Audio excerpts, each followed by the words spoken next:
Excellences, chers collègues, la 9744e séance du Conseil de sécurité est ouverte. meeting of the Security Council is called to order.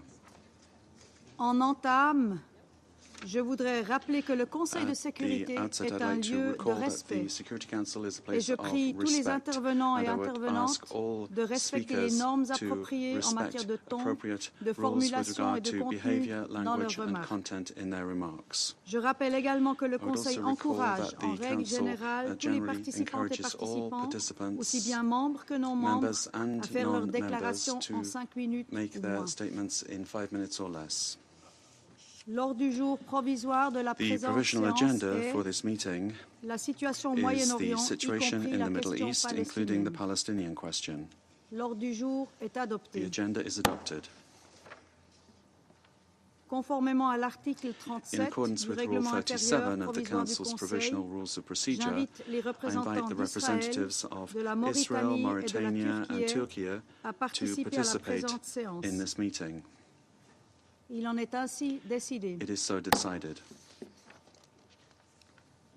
Je propose que, I propose conformément aux that dispositions de son règlement intérieur provisoire et à la the pratique Council établie en la matière, le Conseil invite invite the permanent l'observateur observer of permanent the de Observer l'État State of observateur Palestine de to the United Palestine Nations auprès de to participate l'Organisation in des the Nations meeting Unies in à accordance with the participer à la Provisional Rules présente of Procedure séance. and the previous practice in this regard. Puisqu'il n'y a pas There d'objection, being il no en est ainsi objection, it is décidé. so decided. Conformément à l'article In accordance 39 with Rule du 39 règlement of the intérieur Council's provisoire du Provisional Rules of Conseil, Procedure, j'invite les I intervenantes invite et the following intervenants briefers suivants to à participate participer à la in this présente meeting. séance. Monsieur Philippe Lazzarini, Mr. Philippe commissaire Lazzarini, général Commissioner de General l'Office de of the secours et de United travaux Nations des Relief Nations and Unies Works pour les Agency réfugiés for de Palestine Palestine dans le refugees Proche-Orient. in the Near East, Et Madame Lisa Doughton, and directrice Madam Lisa de la division Doughton, du financement et Director, des Financing partenariats and du Bureau Partnerships de la Division, coordination des United affaires Nations Office humanitaires. for the Coordination of Humanitarian Il en est Affairs. ainsi décidé. It is so decided.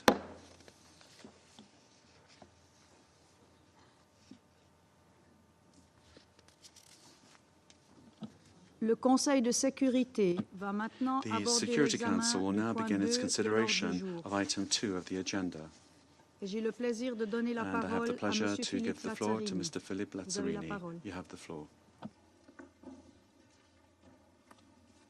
Madame la Présidente, Excellencies, I deeply regret that 1 year after the abhorrent attacks against Israel and the catastrophic war on Gaza, no end is in sight to the brutal violence engulfing the region. It has been a year of profound loss and suffering, a year of dehumanization and barbarism.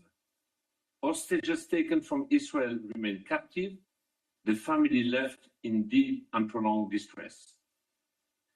Gaza is unrecognizable, a sea of rubble, a graveyard for tens of thousands of people, including far too many children. Almost the entire population is displaced. People have been forced to flee multiple times, searching for safety that does not exist.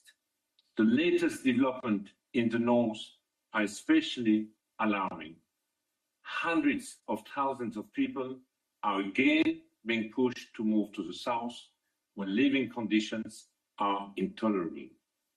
And yet, again, Gazans are teetering on the edge of a man-made famine. Children in Gaza have not been spared. They are killed, injured, and orphaned in shocking numbers. More than 650,000 children are out of school, deeply traumatized and living in the rubble. They have already lost 2 years of learning. Palestinians are no strangers to loss, but to be dispossessed from education, which has always been a source of pride, is new. We cannot afford to lose an entire generation and sow the seeds for future hatred and extremism. That is why UNRWA, beyond its life-saving operations, has resumed some learning activities in Gaza. Every day, we provide psychosocial services to thousands of children. We build on these activities to help them read, write, and do some basic arithmetic. Bringing children back to learning should be a collective and urgent priority. UNRWA has also played a critical role in an emergency vaccination campaign against polio, which has returned to Gaza 25 years after eradication. Together with WHO and UNICEF, UNRWA vaccinated more than 500,000 children during short pauses in military activities. The second round of the campaign is planned for mid-October. We hope to succeed again. For this, we need sufficient political will. Madam President, beyond Gaza, The West Bank is gripped by escalating violence. Nearly 700 people have been killed in the past year, among them more than 160 children. Civilian life is increasingly militarized, and settlement activity is expanding aggressively. The Israeli security forces routinely destroy public infrastructure during military operations, inflicting collective punishment on Palestinians. Lebanon is the latest casualty of this widening conflict. Civilians are paying a heavy price. Airstrikes by Israel forces are killing and injuring thousands and displacing hundreds of thousands, while Hezbollah continues to attack Israel with rockets. UNRWA has opened 11 shelters in Lebanon, hosting more than 4,500 Lebanese, Palestinian, and Syrian displaced persons. The need for the agency services in Gaza, the occupied West Bank, and Lebanon has never been greater, and we have never been under fiercer attack. Excellencies, the blatant disregard for international humanitarian law and the near total breakdown of civil order is crippling the humanitarian response in Gaza. Gaza is the most dangerous place in the world for aid workers. 226 UNRWA personnel have been killed in 12 months. United Nations premises, including 2/3 of UNRWA buildings, have been damaged or destroyed. Our premises have also been used for military purposes by Palestinian armed groups, including Hamas and the Israeli security forces. Humanitarian aid convoys are looted by armed gangs and obstructed by Israeli soldiers, defining their own chain of command. Without a lasting ceasefire, the immediate and unconditional release of hostages, and unfettered humanitarian access, the aid operation will collapse, plunging 2 million people into chaos. In the broader occupied Palestinian territory, the agency's operational space is shrinking. Senior Israeli officials have described destroying UNRWA as a war goal. Legislation to end our operation is ready for final adoption by the Israeli Knesset. It seeks to ban UNRWA's presence and operation in the territory of Israel, revoking its privileges and immunities in violation of international law. If the bills are adopted, the consequences will be severe. Operationally, the entire humanitarian response in Gaza, which rests on UNRWA infrastructure, may disintegrate. Coordination with Israel would cease, further disrupting the provision of shelters, food, and healthcare to people in desperate needs as winter approaches. More than 650,000 children would lose any hope of resuming their education, and an entire generation would be sacrificed. In the West Bank, the delivery of education, primary health care, and emergency aid to hundreds of thousands of Palestinian refugees would grind to a halt. Legally, the Knesset legislation violates Israel's obligation under the United Nations Charter and international law. It defies the will of the international community expressed through General Assembly Resolution 302 on UNRWA and deepens violation recognized by the International Court of Justice. Politically, the anti-UNRWA legislation, which is part of a broader campaign to dismantle the agency, seeks to strip Palestinians from their refugee status and change unilaterally the parameters for a future political solution. Madam President, these attacks set a grave precedent for other conflict situations where government might wish to eliminate an inconvenient United Nations presence. They target not just UNRWA, but any individual or entity calling for compliance with international law and peaceful political solution. failing to push back against attempts to intimidate and undermine the United Nations in the occupied Palestinian territory will eventually compromise humanitarian and human rights work worldwide. This Council must decide to which extent it will tolerate acts that strike at the heart of multilateralism and compromise international peace and security. The climate of impunity that prevails will not dissipate without decisive action. We can uphold the UN Charter and enforce international law, including the Geneva Conventions and the decision of international courts, without exception, or we can concede that the post-World II rules-based international order is at an end. The devastation of the past year should pull us back from the brink of creating dangerous new norms of warfare and reneging on our decades-long commitment to Palestinian refugees. UNRWA is an integral part of the United Nations, which anchors the multilateral system. I urge you to shield this UN agency from efforts to end its mandate arbitrarily and prematurely in the absence of a long-promised political solution. Thank you. Je remercie Monsieur Lazzarini de son exposé. I thank Mr. Lazzarini for his briefing. Je donne maintenant la parole And I now give the floor to Madame Lisa Doughton. Vous avez la parole. You have the floor. Madam President, members of the Security Council, thank you for this opportunity to update you on the humanitarian situation in the occupied Palestinian territory, both in Gaza and the West Bank. This past year has brought unimaginable suffering. It's been 1 year since a horrendous attack by Hamas and other armed groups in Israel, and rockets continue to be fired indiscriminately into Israel. Few times in recent history have we witnessed suffering and destruction of the size, scale, and scope that we see in Gaza. In the past year, this Council has been briefed repeatedly on the horror unfolding in Gaza, at least monthly on average. Once again, we find ourselves at a critical juncture. Unfortunately, much of what I'm about to say mirrors what we reported a month ago. Widespread suffering persists while the humanitarian situation worsens. The recent evacuation orders by Israeli authorities for large areas of northern Gaza, along with intensified ground operations, risk more death, destruction, and yet another mass displacement of civilians. Once again, utter chaos ensues as the world watches on.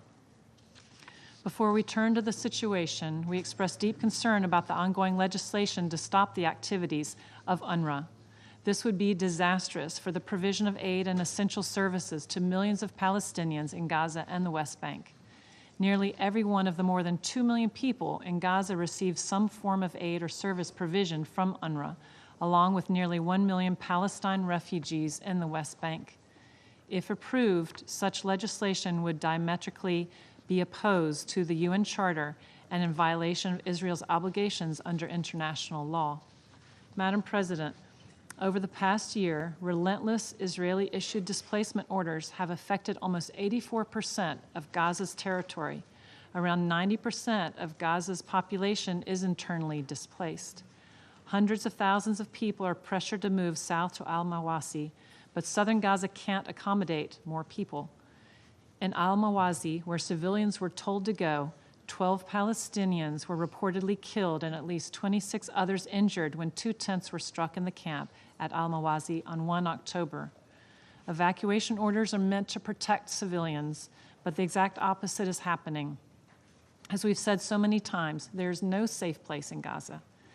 3 of the 10 partially functional hospitals in the north have been ordered to evacuate all patients without providing alternatives for relocating them. We've not been able to get fuel to other hospitals in the north. There's been no electricity since October last year.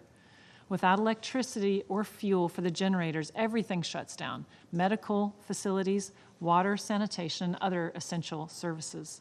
And bakeries are closing, deepening the already high levels of food insecurity. As this conflict persists, civilians must have the essentials for their survival. They must be allowed to seek protection. Those displaced must be guaranteed the right to voluntarily return. Madam President, Severe impediments on the entry of essential commercial supplies and humanitarian access continue. For instance, in September, humanitarian workers spent a total of 212 hours, that's nearly 9 days worth of waiting, to receive a green light from Israeli authorities to undertake life-saving missions. And in the past week, there have been no humanitarian movements to the north, while both land crossings have been closed for supplies entering Zikim and Erez. The north of Gaza has been cut off, putting at risk the second round of the polio vaccination campaign scheduled for mid-October. Further, essential commercial supplies entering Gaza have drastically reduced in the past week. In recent days, on average, 50 truckloads of goods enter each day, quantities that do not begin to meet the needs. Humanitarian assistance cannot be a substitute for the flow of commercial goods and vice versa. Aid workers are only able to deliver a trickle of humanitarian aid through Israeli checkpoints. These are life-threatening restrictions. People are traumatized, hungry, digging with their bare hands in rubble for their loved ones. They're increasingly frustrated about the international community's failure to stop the hostilities. And as the situation worsens, this anger is increasingly being directed at humanitarian workers. The lack of adequate humanitarian access means that food insecurity and diseases are spreading fast. The severe lack of shelter supplies is likely to worsen health conditions and further undermine the dignity of vulnerable populations, potentially leading to life-threatening conditions this coming winter. Humanitarian partners report that women and children are hard hit by the trauma of this war. Each day, according to UNRWA, 10 children are losing one or both of their legs. Gaza is home to the largest cohort of child amputees in modern history. Women are 3 times more likely to miscarry and 3 times more likely to die from childbirth. And yet, humanitarians are not giving up. Madam President, we also remain deeply concerned about the worsening situation in the West Bank. Over the past year, Israeli military operations, along with the rampant settler violence and house demolitions, have led to a sharp rise in fatalities, widespread destruction, and forced displacement. Just last week, on 4 October, 18 Palestinians, including women and children, were killed in an airstrike on a residential building in Tulkarm refugee camp. This was the single deadliest incident carried out by Israeli forces in the West Bank since OCHA began systematically documenting casualties in 2005. In the West Bank, the use of lethal force must comply with international human rights law and standards governing law enforcement. Tactics typically used during hostilities and armed conflict raise concerns about the excessive use of force. We urge full respect for international law and compliance with the determinations of the International Court of Justice. Maximum influence must be exerted to alleviate the suffering of civilians in the occupied Palestinian territory. We cannot claim ignorance to what is happening, nor can we afford to look away. That is why we repeat our calls for the Security Council and member states to take action. This includes ensuring respect for international humanitarian law and international human rights law by exerting necessary pressure and cooperating and pursuing accountability for international crimes. This means ensuring that all hostages are released. This means ensuring civilians are protected and their essential needs for survival met wherever they are, whether they can evacuate or not. This means ensuring that humanitarian operations are protected and facilitated, including in accordance with the provisional orders of the International Court of Justice for all civilians in need. Urgent diplomatic efforts are needed to de-escalate the situation in the occupied Palestinian territory and to prevent a wider regional descent into bloodshed. Member states must take steps to achieve an immediate ceasefire in Gaza and a path towards sustainable peace. These atrocities must end. Thank you. Je remercie Madame Doughton I thank Madame Doughton for her briefing, and I now give the floor to members of the Council who would like to make a statement. And I give the floor to the representative of Algeria.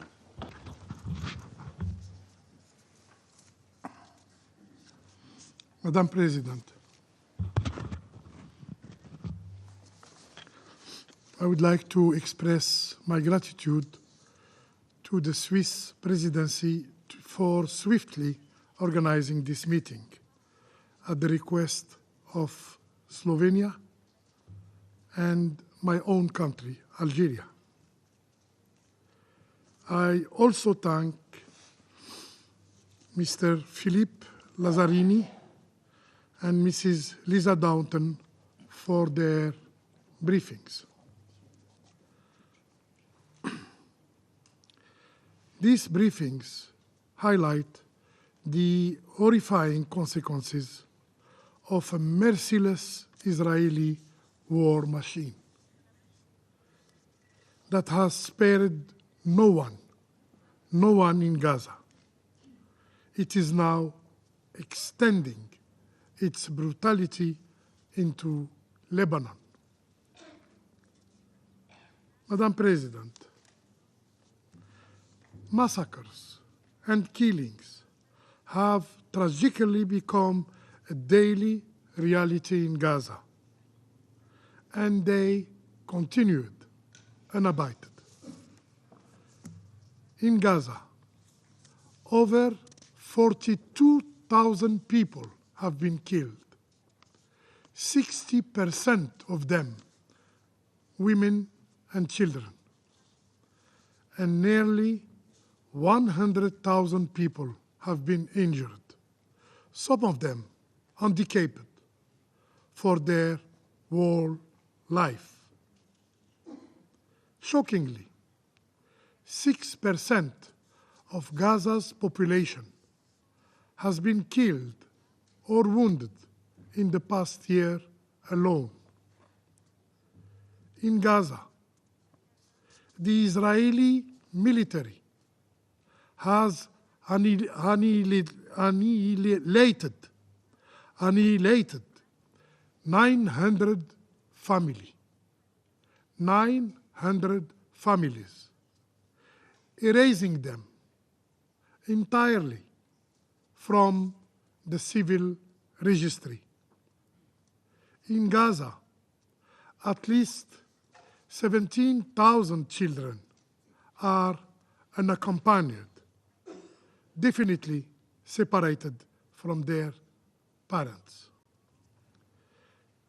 They represent almost 1% of the 2 million displaced people, nearly the entire population of Gaza. In Gaza, 60% of buildings and infrastructure have been destroyed.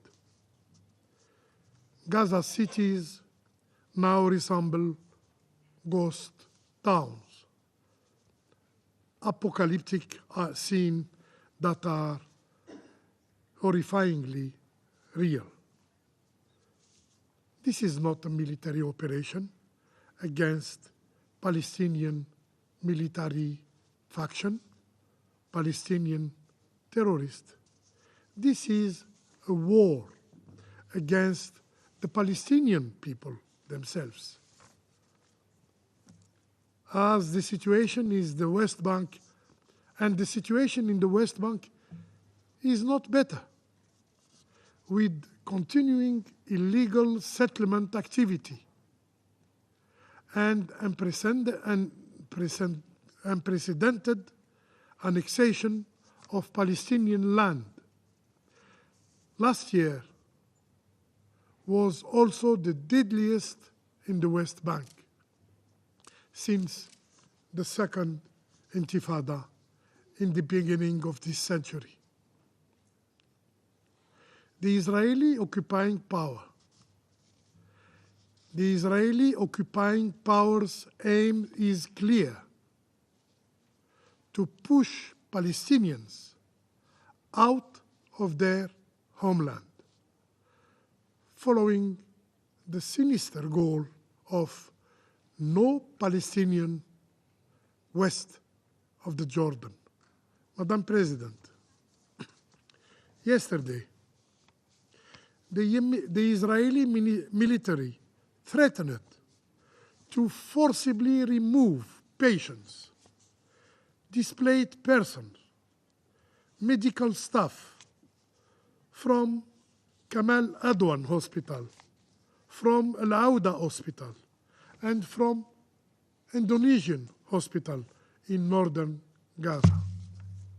This comes in the context of the brutal military campaign the Israelis are waging against the Palestinian people in northern Gaza. This is a blatant violation of international law, of international humanitarian law, and it is a criminal attempt to implement the displacement plans pursued by the occupying authorities. It is how international humanitarian law treat patient and medical personnel. Is it the protection afforded under the Geneva Convention? The longer the international community turns a blind eye and remains silent in the face of these crimes, the more the Israelis' tyranny and arrogance grow. Silence has become more than mere complicity. It is now an active participation in this crime. As we witness this barbarity, we must acknowledge that it is a glimpse into the future, a future war devoid of morality, a future war devoid of humanity, a future war devoid of international norms. As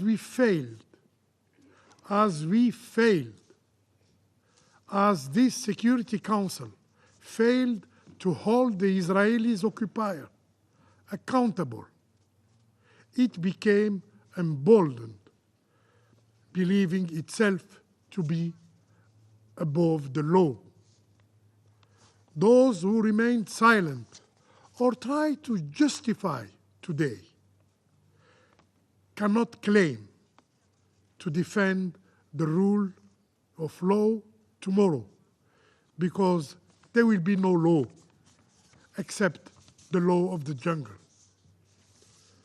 Madam President, despite the immense suffering, the occupying power is not satisfied with the immediate devastation of Palestinian land.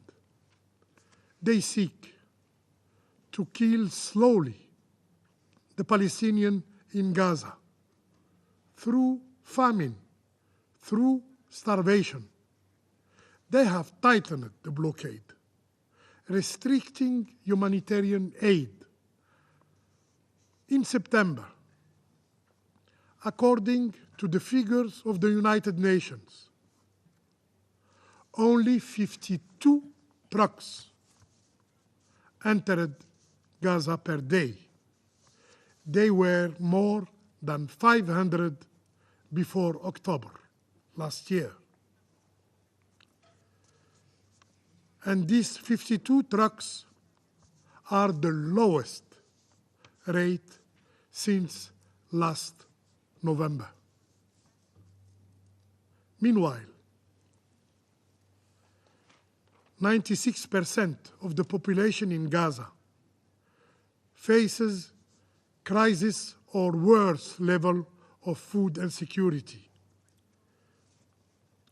This is a deliberate act. And the success of the polio vaccination campaign in Gaza demonstrate that when the occupying power commits, scaling up humanitarian effort becomes possible. The Special Rapporteur on the right of food, Madam President, his name is Mr. Michael Fahmy. In his report to the Human Rights Council, detailed how Israel has weaponized starvation as part of its genocidal campaign against the Palestinian people. UN Security Council resolutions clearly prohibit starvation as a method of warfare. It is a war crime, and this council must act what remains of its credibility. It is time to impose a ceasefire in Gaza. Madam President,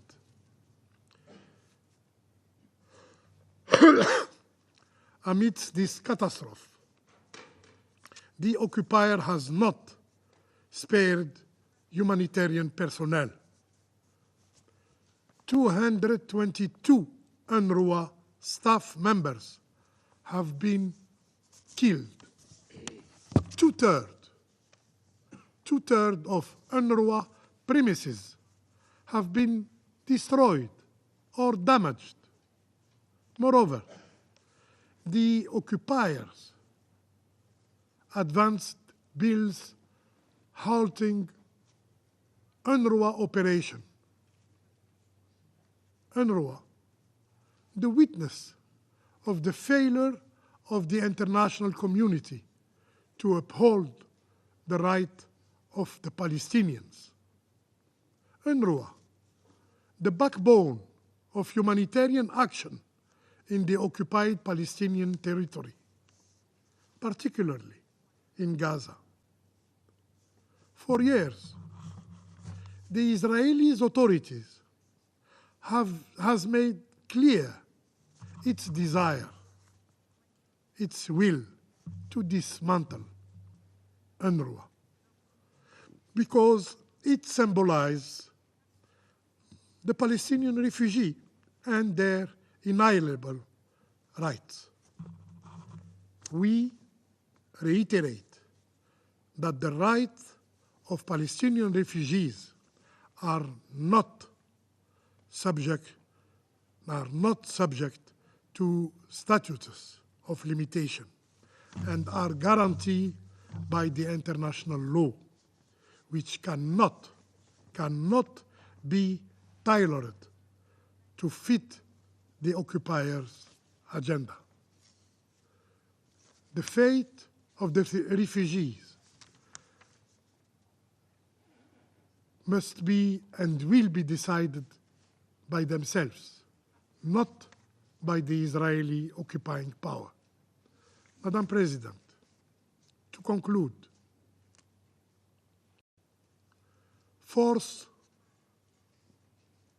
military force will not bring security, will not bring stability.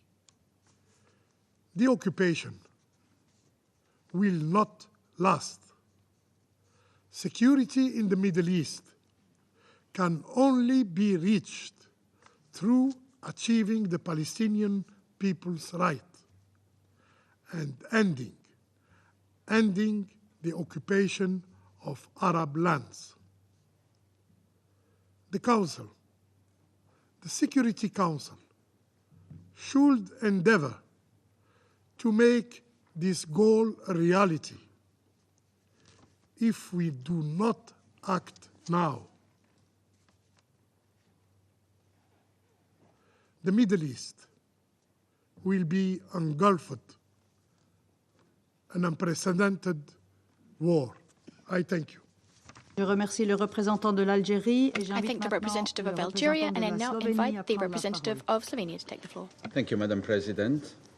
And I also want to thank Commissioner General, Mr. Lazzarini, as well as Director Doughton for their briefings, sober as always, and nothing else was actually expected. Thank you very much. A year ago, we woke up to shocking news from Israel. Events left us in confusion and took us days to understand. I take this opportunity to once again firmly condemn the terrorist attacks of 7th of October and the taking of hostages. Slovenia is outraged by the terror committed on that day by Hamas. Our thoughts have been with hostages and their families every day for the past year.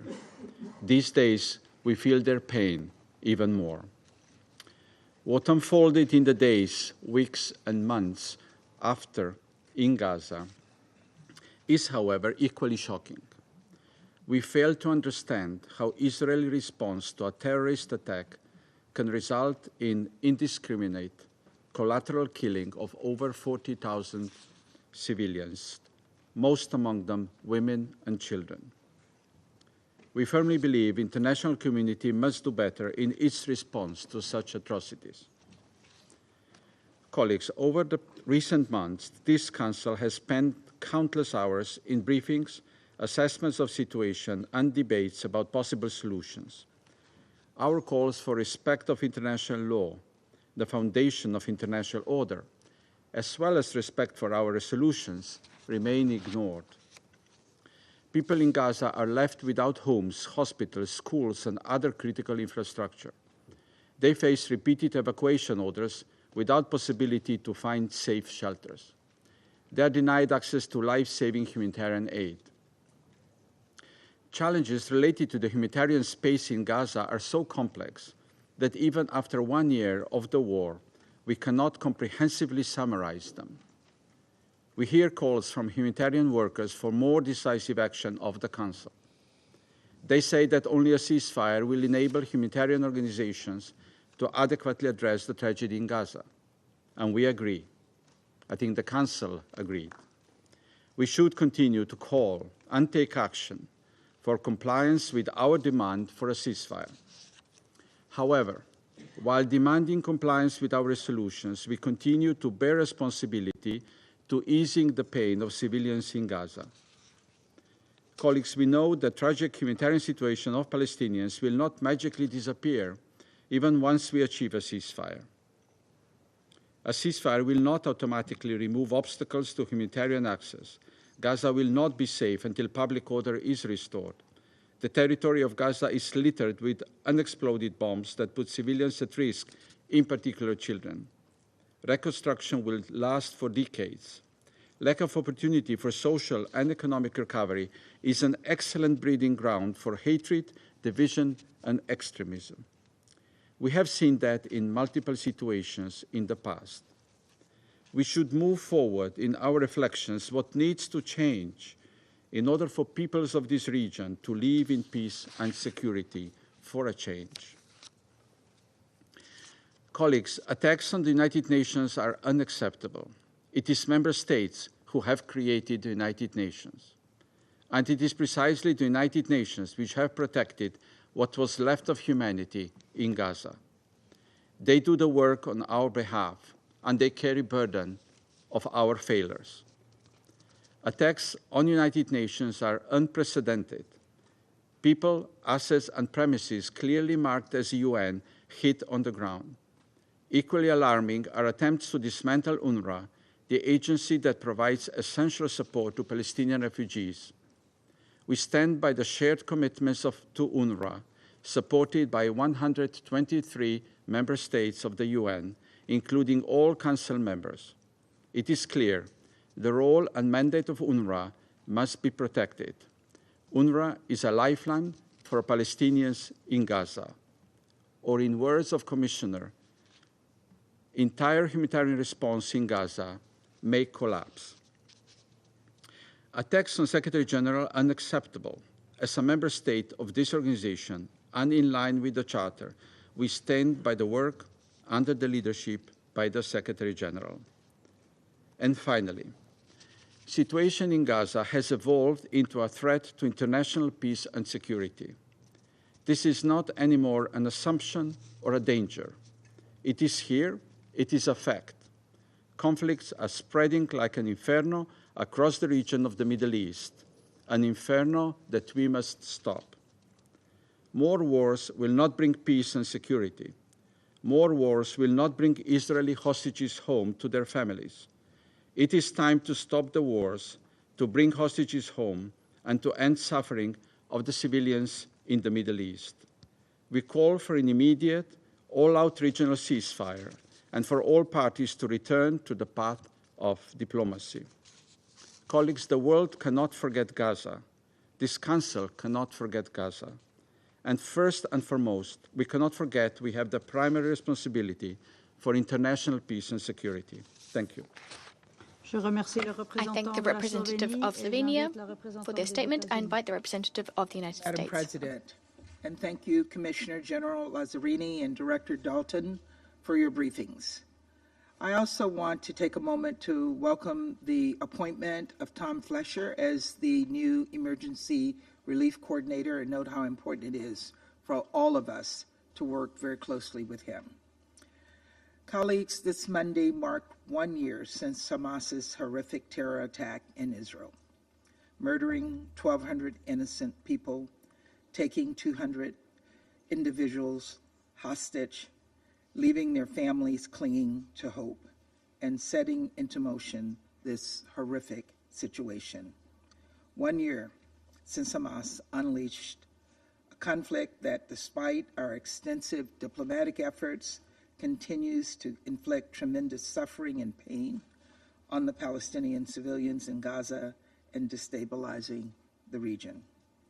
Tens of thousands have been killed in a conflict they did not start and cannot stop. Civilians have been displaced over and over again by the fighting. Parents don't know where they'll get their next meal or if they'll find a safe place for their babies to sleep.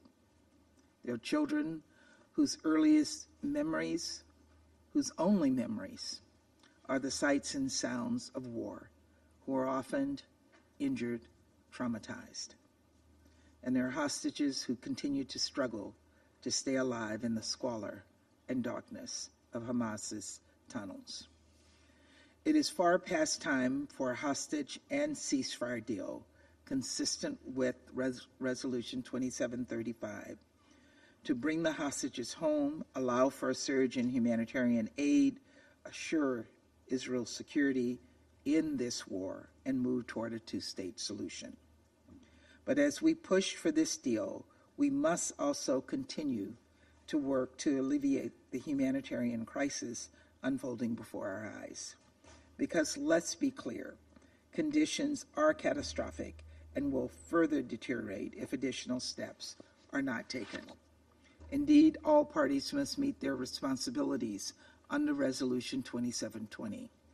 The flow of humanitarian aid through multiple border crossings to Palestinian civilians is desperately needed and must be allowed.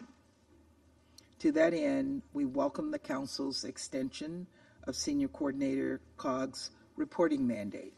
This will help ensure we have accurate, unfiltered information, including information about obstacles to aid deliveries. As Senior Coordinator COG spoke to just the other week, UN and humanitarian personnel are pursuing life-saving work. Through their efforts, we have seen some progress, most notably with the polio vaccination campaign carried out with the help of the WHO, UNICEF, and UNRWA. This was a textbook example of what the UN can accomplish when it has willing partners on the ground. We need and expect the same level of coordination to extend to other urgent humanitarian efforts, including efforts to provide displaced Palestinian civilians with food, water, and resources they need to cope with the coming winter. And so the United States is concerned by the situation in northern Gaza, including the announcement by Israel of a new evacuation order for several communities. We're particularly concerned that Palestinian civilians have nowhere safe to go. Already there are devastating reports of the squalid conditions in the humanitarian zone in southern and central Gaza, where more than 1.5 million displaced civilians have fled. These catastrophic conditions were predicted months ago, and yet have still not been. That must change, and now. We call on Israel to take urgent steps to do so, and I reiterate the United States' expectation that Palestinian civilians, including those evacuated from the north, be permitted to return to their communities and rebuild. Consistent with Resolution 2735, there must be no demographic or territorial change in the Gaza Strip, including any actions that reduce the territory of Gaza. Colleagues, we're also concerned by recent action by the Israeli government to limit the delivery of goods into Gaza. When combined with new bureaucratic limits placed on humanitarian goods arriving from Jordan and the closure of most border crossings in recent weeks, these restrictions would only have the effect of intensifying suffering in Gaza. We need to see fewer barriers to the delivery of aid, not more of them. In that same spirit, we're following with deep concern the Israeli legislative proposal that could alter UNRWA's legal status, hindering its ability to communicate with Israeli officials and removing privileges and immunities afforded to UN organizations and personnel around the globe. This legislative proposal reflects the significant distrust between Israel and UNRWA. Israel has alleged, and the UN in some cases has confirmed, that a small percentage of UNRWA employees have ties to Hamas and other terrorist groups. Israel has also conveyed concerns about Hamas misusing UNRWA facilities, and the United States shares these concerns. At the same time, we know that UN personnel, including from UNRWA, are vital to the humanitarian response in Gaza and face tremendous danger while performing their work. And so Israel needs to provide UNRWA additional information regarding these allegations, and UNRWA needs to have a process to address these concerns seriously and urgently and make faster progress on the much-needed reforms outlined in the Kelowna report. Simply put, it is in no one's interest for the neutrality of UNRWA personnel to remain in doubt. Colleague, the challenges we've faced implementing Resolution 2720 and other related humanitarian resolutions reflect a simple reality. Security Council meetings and resolutions alone will not end the suffering, but the Council can and must continue to support efforts on the ground by UN agencies and other humanitarian organizations, and we can and must continue to pressure Hamas to accept the deal on the table. This must be our charge. Thank you, Madam President. I thank the representative of the United States. I shall now give the floor to the representative of Guyana. Thank you, Madam President. My thanks also to Commissioner General Lazzarini and Director Doughton for the information provided. Madam President, 1 year into Israel's war on Gaza, the humanitarian situation has reached the depths of illegality, immorality, and indecency. Amidst a mountain of rubble, 2 million people are battling to survive. Gaza is both the most dangerous place for aid workers and the most dangerous place to be a child. The enclave now teems with the wounded, the diseased, and the starved, as well as the displaced. If ever there was a crisis that the Council needed to address with urgency, it is the war in Gaza. Madam President, when the world learned of the brutal Hamas attack on Israel on 7th October, condemnations were swift, and rightly so. Guyana maintains that there is no justification for the horrors that the people of Israel were forced to endure on that day, and we reiterate our strong condemnation of the 7th October attack on Israel. We condemn the infiltration of Israel's sovereign territory, the killing and injuring of innocent civilians, and the taking of hostages. Guyana further reiterates its call for the release of all hostages and for accountability for all the crimes perpetrated on October 7th. As Israel's response to the 7th October attack unfolded, the world was stunned by the brutality of the response and by the complete disregard for every tenet of international law, including international humanitarian law. The response continues to be characterized by the bombing of hospitals, schools, shelters, homes, and other civilian infrastructure. It is characterized by incessant evacuation orders to civilians while bombing them as they move, bombing them while they are in shelters, and bombing them even if they choose not to move. Humanitarian workers and United Nations personnel operate at great personal risk since they do not have the life-saving cover of functioning deconfliction and coordination mechanisms.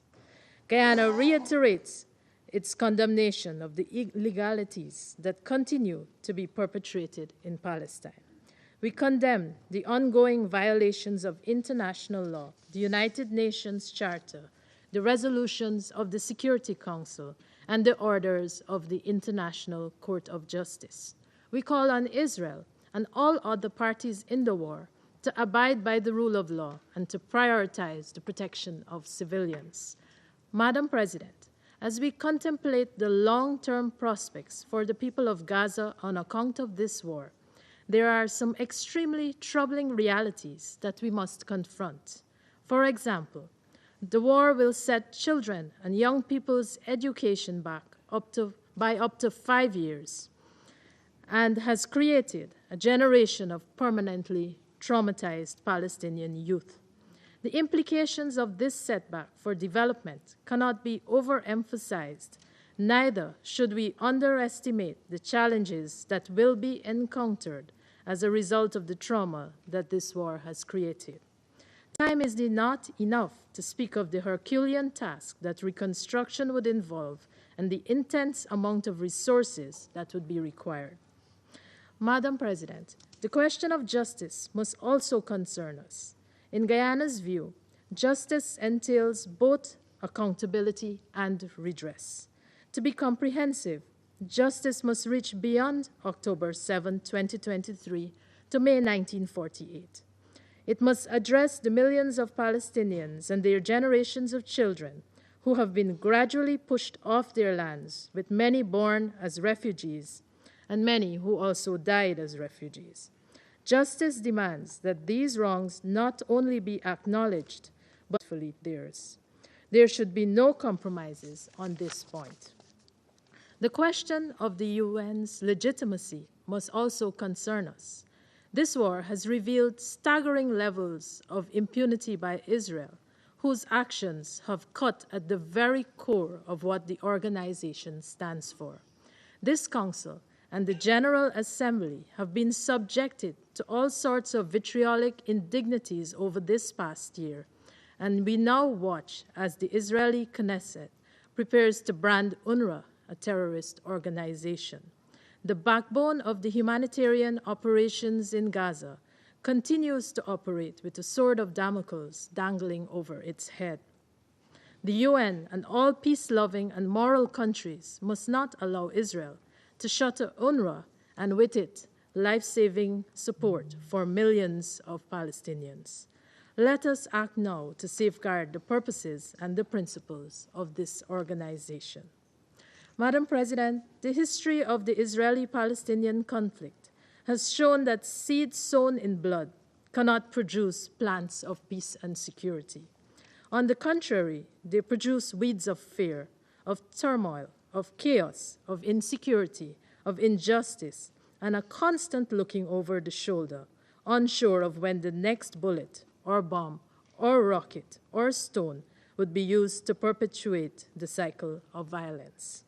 Israel must seek the only true path to peace, dialogue towards the two-state solution. Anything less is an injustice to its own citizens who live in the shadows of war and with a very fragile sense of security. Allow me to issue 3 important calls. First, this Council must take action to turn the tide on the ground.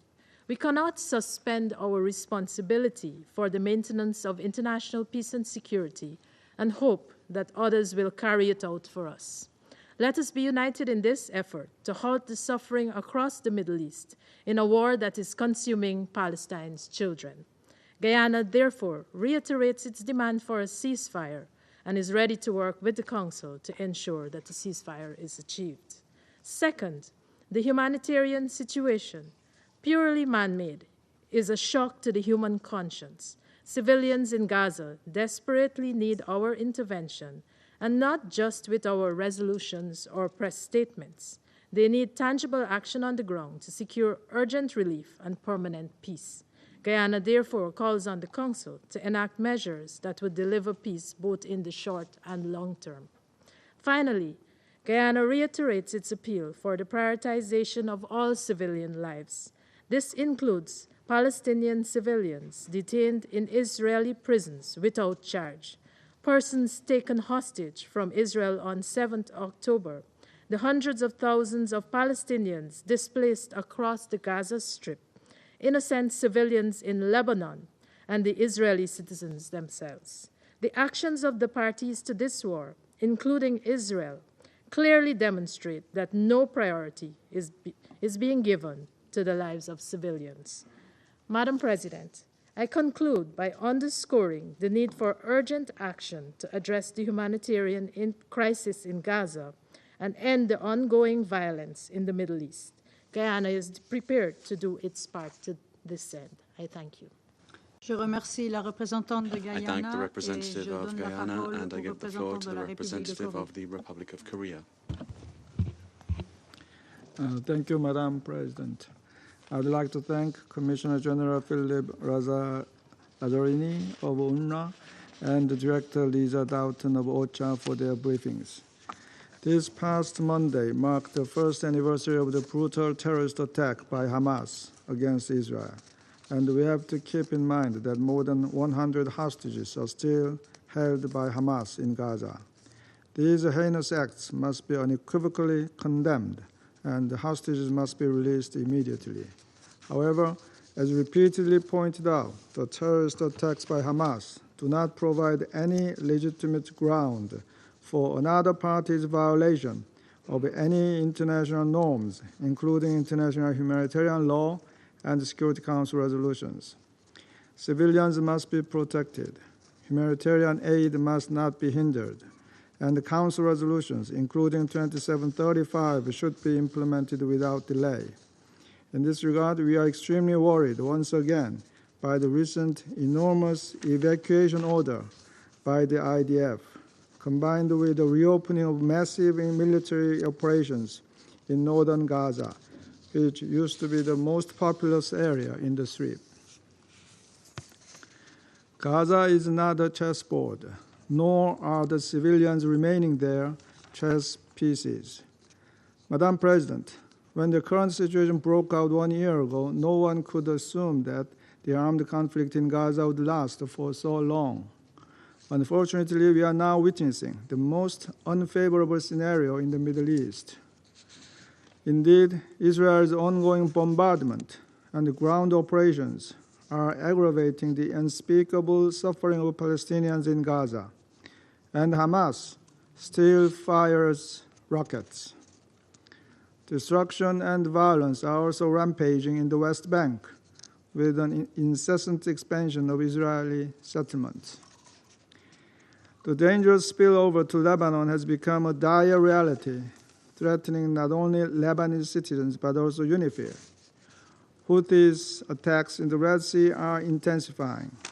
Iran's large-scale missile attacks against Israel and the ensuing fears over massive retaliatory attacks by Israel are dragging the entire region into total despair.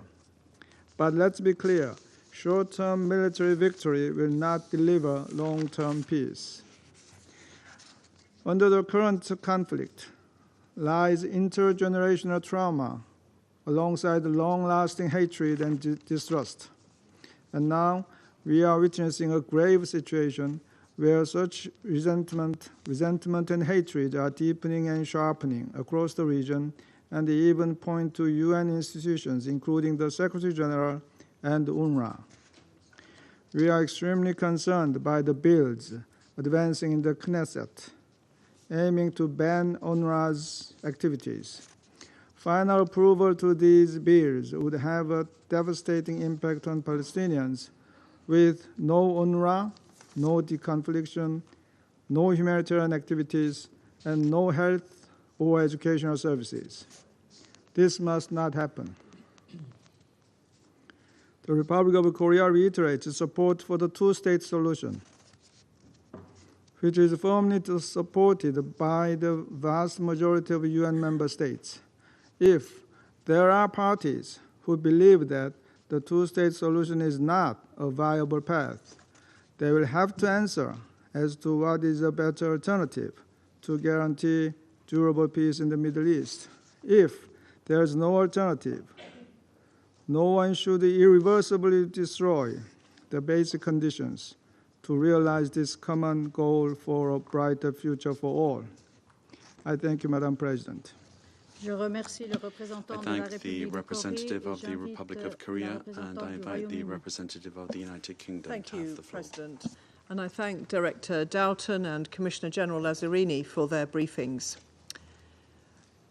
We too wish to extend our congratulations to Tom Fletcher on his appointment as the Emergency Relief Coordinator, and again to pay tribute to Martin Griffiths for his outstanding service, and to thank Joyce Masuya for her leadership over this period of transition.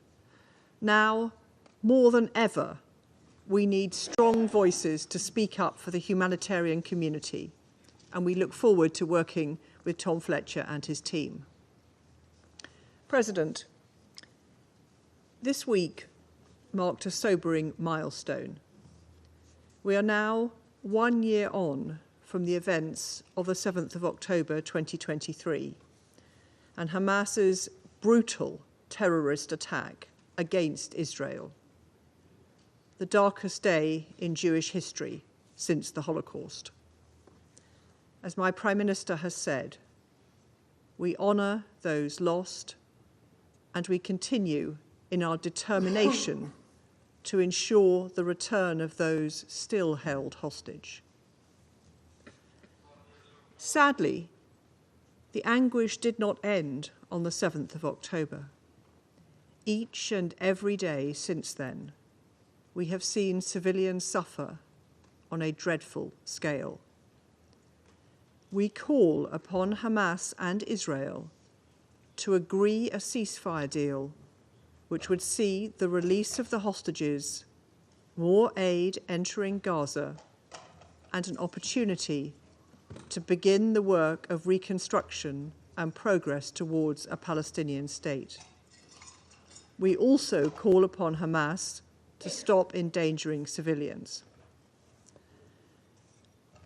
With the conflict now having spread into Lebanon, we reiterate our call for an immediate ceasefire between Lebanese Hezbollah and Israel, and for diplomacy to take the place of violence.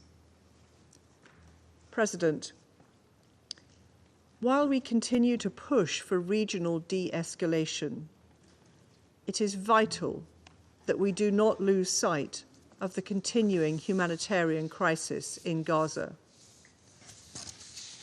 Almost 42,000 people have been killed, according to Palestinian health officials. The majority of critical civilian infrastructure is damaged or destroyed, and civilians live in constant fear of airstrikes. More women and children have now been killed this year in Gaza than in any other global conflict in the last 2 decades. Despite Israel's commitment to flood Gaza with aid, the number of humanitarian trucks entering Gaza last month was the lowest we have seen since the start of the year. This is unacceptable and must be addressed immediately. Restrictions imposed by Israel have also led to the significant drops in the flow of commercial goods, and these shortages are driving looting and attacks on aid convoys. Humanitarian aid is therefore not reaching those who need it most, particularly in northern Gaza, which is at risk of being completely cut off. As winter approaches, it is critical that Israel take action to avoid this. As we have repeatedly said in this Council, Israel must do much more to avoid civilian casualties and ensure the UN and its humanitarian partners can operate safely and effectively. We are concerned by any efforts to undermine the UN or UNRWA, which plays an indispensable role. The UK fully supports the Secretary-General, UNRWA, and the wider UN as they seek to secure peace through diplomacy and help the people of the Middle East. That is why my government restored funding to UNRWA to support its vital work and to implement the recommendations of the Colonna report. President, what the people of Gaza need more than anything is an immediate ceasefire. We urge Israel and Hamas to return to the table and secure a deal which would achieve this. As my Prime Minister has said, the United Kingdom will not falter in our pursuit of peace and our determination to secure a better future for the region. I thank you. Je remercie la représentante du Royaume-Uni. I thank the representative of the United Kingdom. I give the floor to the representative of France. Madame la Présidente, Madam President, je remercie I Monsieur would like Lazzarini et to Madame thank Mr. Dalton Lazzarini and Madam Dalton for their briefings. Un an après le début de la guerre à It's Gaza, been 1 year since the beginning l'ampleur of de the la war in Gaza, catastrophe and the scale of the atteint humanitarian des niveaux sans disaster has précédent. reached unprecedented levels. 80% des 80% infrastructures of civiles civilian sont endommagées infrastructure ou has been détruites. either damaged or Tous les destroyed. hôpitaux ont All of été the hospitals in frappés Gaza et have been aucun struck, n'est pleinement and none fonctionnel. is La fully famine s'est functional. installée. Famine has taken L'ensemble de hold. la The population entire a été population has déplacée, been displaced, souvent plusieurs fois. sometimes several Les times. derniers ordres The d'évacuation last émis par l'armée evacuation orders israélienne, qui issued touchent la by the Israeli totalité de la army population du nord de Gaza, affect the sont entire extrêmement population of the préoccupants. north of La Gaza. France tient This à is redire son extremely worrying. opposition France catégorique reiterates à tout its déplacement categoric forcé de opposition to population. any forced displacement of La the population. déconfliction est inopérante. Deconfliction is ineffective. L'acheminement de l'aide Delivery est of entravé humanitarian et les assistance personnels is humanitaires sont being constamment sous hindered, la menace des and tirs. Près de humanitarian 300 workers are constantly d'entre under eux threat ont of perdu rocket la vie. fire. More than Le 300 respect have du lost droit their international lives. We pay humanitaire them s'impose à tribute. tous, y The compris à requirement to Israël. respect international L'acheminement de humanitarian l'aide law doit applies être to sûr, everyone, including complet et sans Israel. entrave. The delivery of aid must be Dans ce secure, contexte, complete and La unhindered. délivrance de In l'aide this context, the ne delivery peut être of aid envisagée sans l'UNRWA. is not possible La France without rappelle UNRWA. son soutien à l'Office, France qui calls joue un for rôle support essentiel to depuis this office, 75 which ans has played dans an les essential territoires role for palestiniens 75 occupés, years au in the Liban, occupied en Palestinian Jordanie et en territories, Syrie. in La Lebanon, France appelle Jordan and Israël à Syria. renoncer France calls au upon projet Israel visant à to abandon criminaliser les activités de the draft l'Office et à bills fermer ses bureaux à Jérusalem currently Est. under Elle examination appelle to les close autorités UNRWA's israéliennes à offices in respecter leurs East Jerusalem obligations vis-à-vis and de calls upon the l'UNRWA et Israeli des Nations authorities Unies, to respect its les international entraves obligations au to travail UNRWA, des personnels humanitaires, y compris les refus de visa, doivent cesser. including ceasing Madame la hindrances to Présidente, the nous avons work of commémoré humanitarian lundi staff and le refusing premier visas. anniversaire des attaques Monday terroristes du marked 7 the first octobre. anniversary of the La terrorist France n'a attacks of the cessé 7th of de les October. condamner. France has not Le ceased ministre to de l'Europe condemn et des these. Affaires étrangères The s'est Minister rendu for en Europe Israël and Foreign à Affairs went l'occasion to des Israel commémorations. for these Il a commemorations. rappelé l'attachement The minister indéfectible de la France à la reiterated sécurité d'Israël. France's commitment to Mais dans la Israel's bande de security, Gaza, but in un the Gaza cessez-le-feu Strip, doit intervenir a ceasefire immédiatement, must comme au happen Liban. immediately, as Les in livraisons Lebanon. d'armes, la Arms prolongation de la deliveries, guerre the et son extension au prolongation of the Liban war and ne its extension produiront to pas Lebanon la will not sécurité bring attendue par about les the Israéliens et par tous security dans la région. expected by Israelis and throughout the Un region. cessez-le-feu est la seule A façon de mettre un ceasefire is the terme only à way la crise to put an humanitaire, end to the comme l'a rappelé humanitarian hier crisis, le secrétaire as général des the Nations Secretary Unies. General of the À United Gaza, Nations la pointed guerre out doit yesterday. s'arrêter In maintenant. Gaza, the war must Les stop now. otages doivent être All libérés sans hostages délai. must Ce be Conseil l'a released exigé without par sa delay. résolution This Council demanded 2735. this in Resolution Nous devons enfin 2735. œuvrer sans And plus finally, attendre à un règlement without politique et à further ado, l'établissement we d'un should État work palestinien. towards the creation La of a France soutient Palestinian une state, autorité and palestinienne France réformée, will support a capable reformed d'exercer ses Palestinian responsabilités authority sur that is l'ensemble able des to territoires exercise palestiniens, its y compris dans la responsibilities bande de throughout the Gaza. Palestinian territories, Nous including appelons the avec Gaza force Strip. Israël à And cesser ses we frappes massives au decisively call Liban upon Israel to et stop le Hezbollah its à strikes cesser in les tirs à Lebanon Israël. and Hezbollah to cease its rocket fire towards Israel. Civilians, whether they be Lebanese or Israeli, should not be targeted. France is mobilized, and we will be organizing an international conference in support of Lebanon on the 24th of October in Paris. Il faut sans attendre élaborer les solutions nécessaires à la sécurité d'Israël et de tous au Moyen-Orient. La France est déterminée à contribuer à celle-ci. Je vous remercie. France will work towards this. Thank you. Je remercie le représentant de la France et je passe la parole au représentant de la Chine. President, I thank Algeria, Slovenia, and for requesting this meeting, and thank Commissioner General Lazzarini and Ms. Dalton for their briefings. Since October last year, the Gaza conflict and the situation in the Middle East has been at the forefront of the Council's work, yet the situation has not improved so far. Instead, it has continued to deteriorate. 2 million people in Gaza are struggling under the blockade and under fire, and 1 out of every 50 people died a violent death. The authority of international law seems to exist in name only for certain states, and the line of international humanitarian law has been repeatedly shattered. In the 21st century, the occurrence of such tragedy is unimaginable and unbelievable. Like many members, we are shocked, disappointed, and outraged. However, we do not believe that the Palestinian people are destined to suffer, nor do we believe that the Council, as a collective, has exhausted all efforts to maintain peace.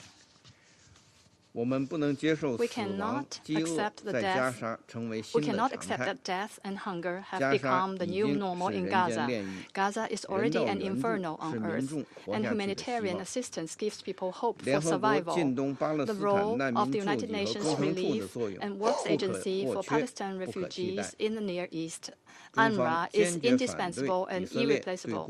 China firmly opposes Israeli smearing and the suppression of UNRWA, and is gravely concerned about the relevant bills in the Israeli Senate targeting the agency. We urge Israel to stop weaponizing humanitarian assistance, lift the blockade of Gaza and the restrictions on humanitarian access, and cooperate fully with the UN and other humanitarian agencies. We cannot allow the conflict to drag on and expand, nor can we sit back and watch the entire Middle East plunged into an all-out war.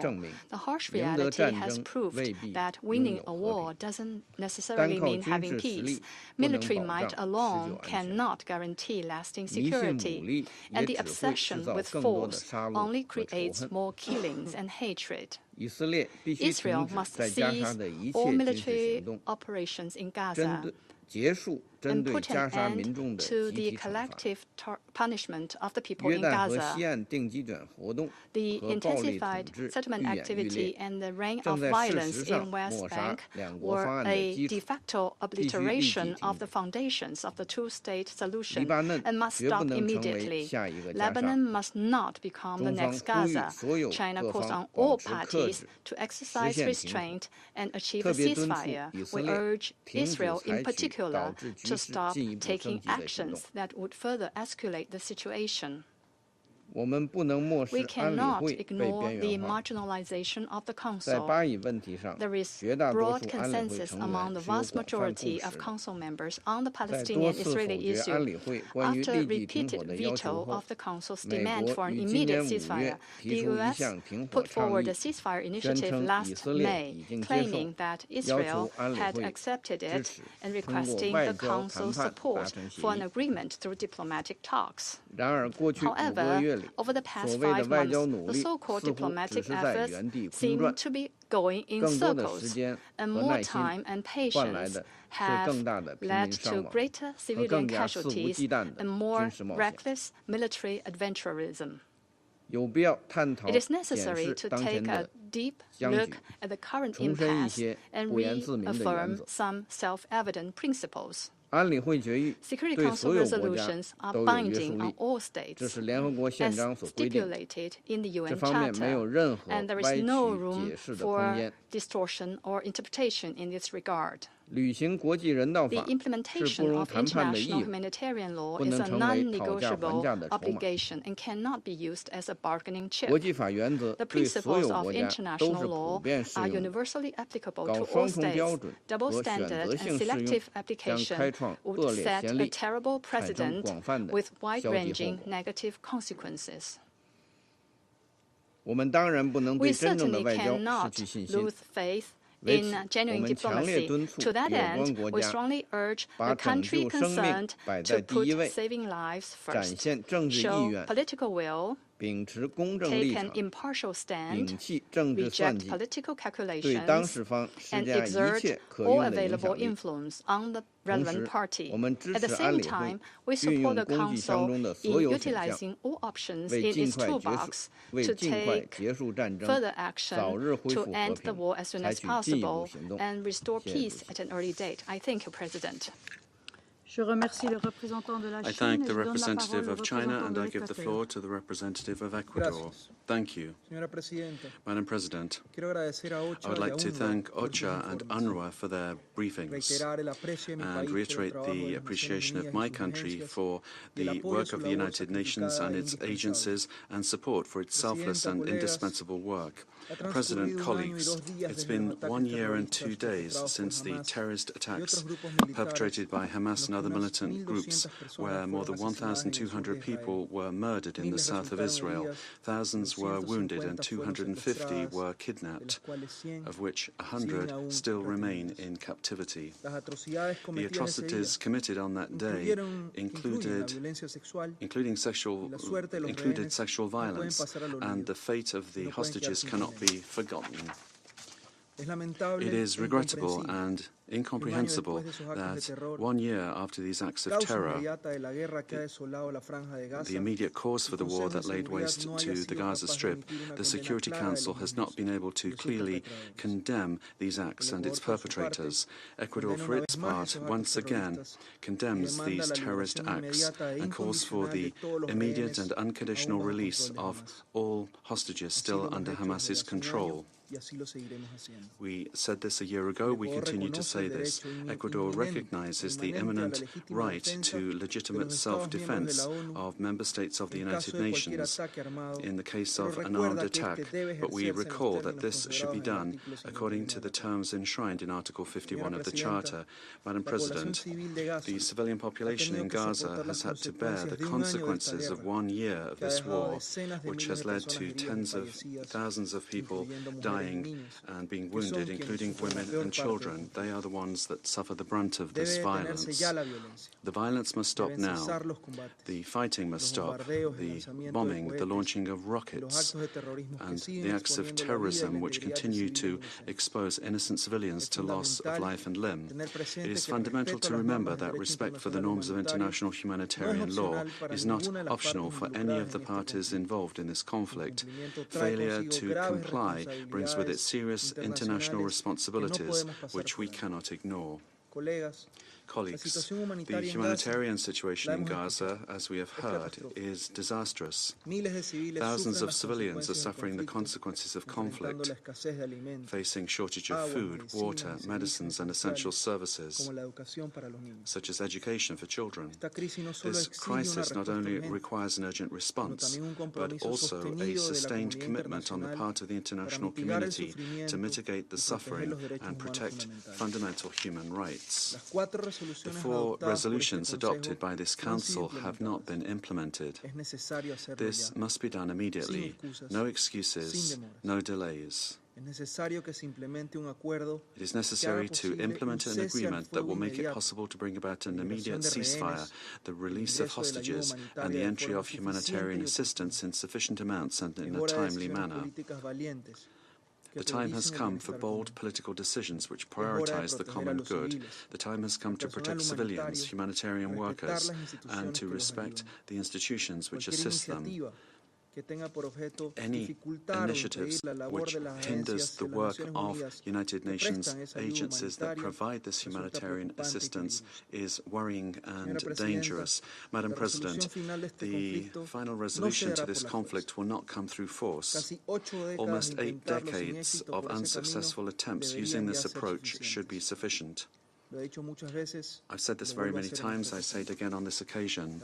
The only way towards an outcome is a negotiated, peaceful and lasting and just solution between the parties with the existence of 2 states, Palestine and Israel, on the basis of the 1967 borders and relevant resolutions. Only then will it be possible for both peoples to live in dignity and in security. Thank you very much. I thank the representative of Ecuador, and I now give the floor to the representative of the Russian Federation. Madam President, we're grateful to Algeria and Slovenia for convening this meeting to discuss the serious humanitarian situation in the Gaza Strip and in the West Bank. We're grateful to the Commissioner General of UNRWA, Mr. Lazzarini, and Ms. Lisa Doughton, OCHA Director, for their objective and honest assessment of the unprecedented catastrophe occurring in the occupied Palestinian territory, OPT, where IDF has been conducting a military operation for over a year now.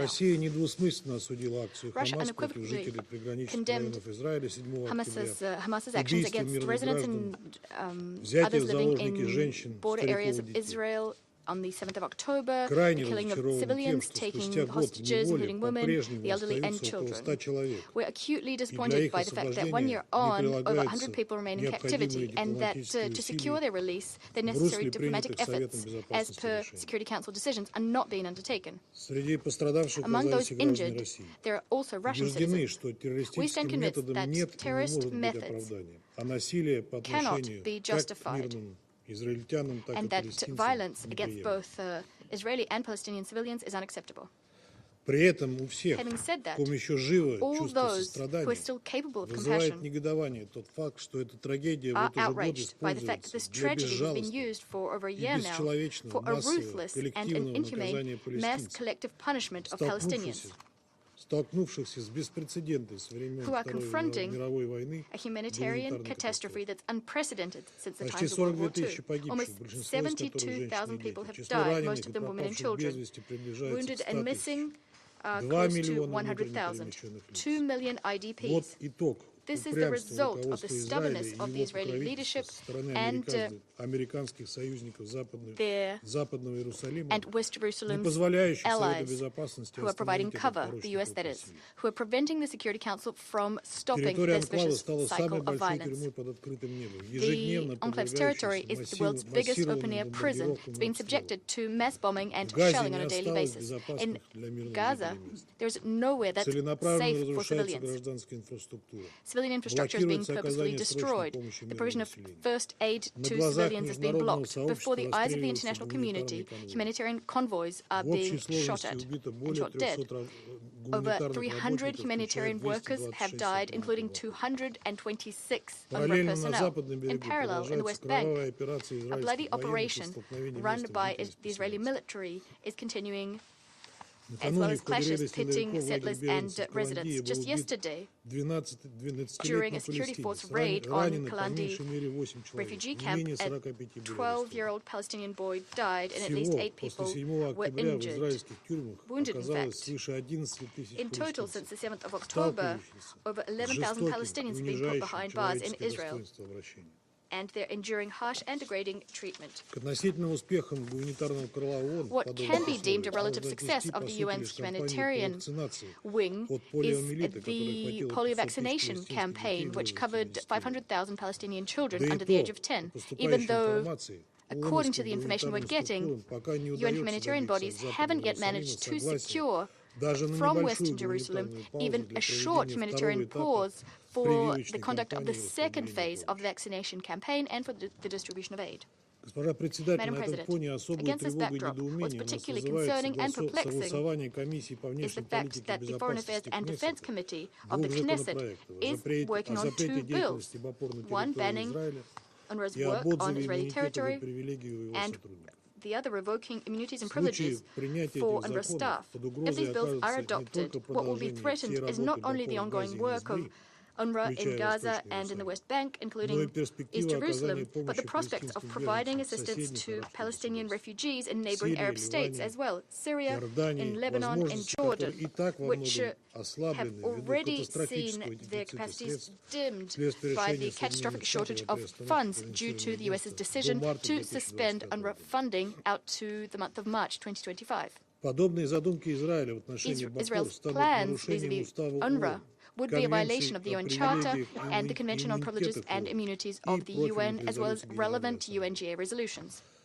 They would have the most negative repercussions for the Middle East as a whole, as well as for the entire UN system. In essence, Israel is claiming that it has the right to impose arbitrary bans on the work of UN specialized agencies that are not to its liking.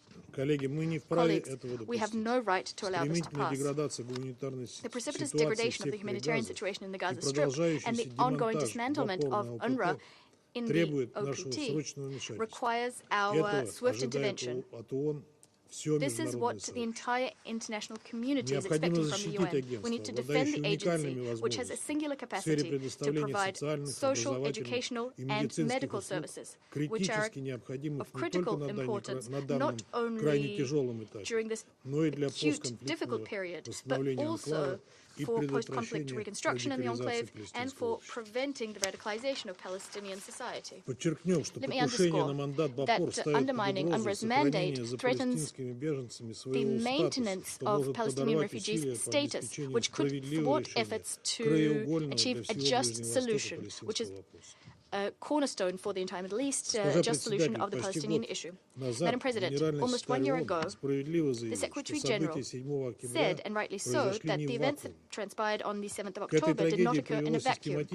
What prompted this strategy was the systematic ignoring of Security Council decisions, which are binding as per the UN Charter, as well as the flurry of consensus-based resolutions we've had over the last 80 years, resolutions about the establishment of an independent Palestinian state living side by side in peace and security with Israel. Colleagues, in this context, I'd like to remind you that in 1949, the State of Israel joined the UN on the condition that it would uphold and implement two key UNGA resolutions. Number 181, which contained a plan to divide Palestine into two states, an Arab state and a Jewish state, and 194 on refugees, which is the very basis for UNRWA's mandate. Moreover, the ICJ's second advisory opinion, which was adopted by a UNGA resolution, there is a clear conclusion about the fact that Israel's occupation of the West Bank, including Eastern Jerusalem and the Gaza Strip, is unlawful.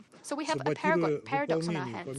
By sabotaging the implementation of the aforementioned resolutions, Israel is in fact knowingly and purposefully undermining decisions and understandings which allowed it itself, Israel, to join the UN. And yet to this day, Palestinians are being denied their full membership in the UN. And this denial is occurring with the active connivance of the aforementioned American allies of Israel, who are unilaterally casting vetoes, such as the one against the relevant draft resolution drafted by Algeria. On the whole, we regret that we're compelled to conclude that the U.S., in order to allow Israel to do as it pleases, has blocked on 5 occasions substantive Security Council decisions to help end the conflict. In June, Washington put forward Resolution 2735, which the Council did end up adopting. Well, we warned that this resolution would thwart any new initiatives aimed to achieve a ceasefire in Gaza. Yet we could see from the outset that Israel's leadership was not prepared to act in accordance with the so-called Biden plan, which that resolution contained. The outcome of this American-Israeli operation is a series of assassinations in the region, which only serves to confirm that West Jerusalem is not interested in resolving this through peaceful means, instead opting for the use of force. The outcome is such that dialogue on a ceasefire in Gaza is in a deep impasse. The release of remaining hostages is not being discussed any longer in Washington nor in West Jerusalem. As for the region, it's confronting a large-scale escalation in Lebanon and facing the prospect of a direct conflict pitting Israel against Iran.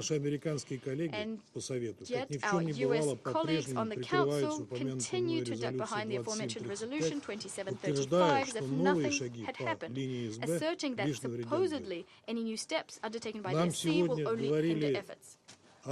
Today, we were told that Security Council decisions won't help the cause, but that the UN should take measures to improve the humanitarian situation on the ground in Gaza.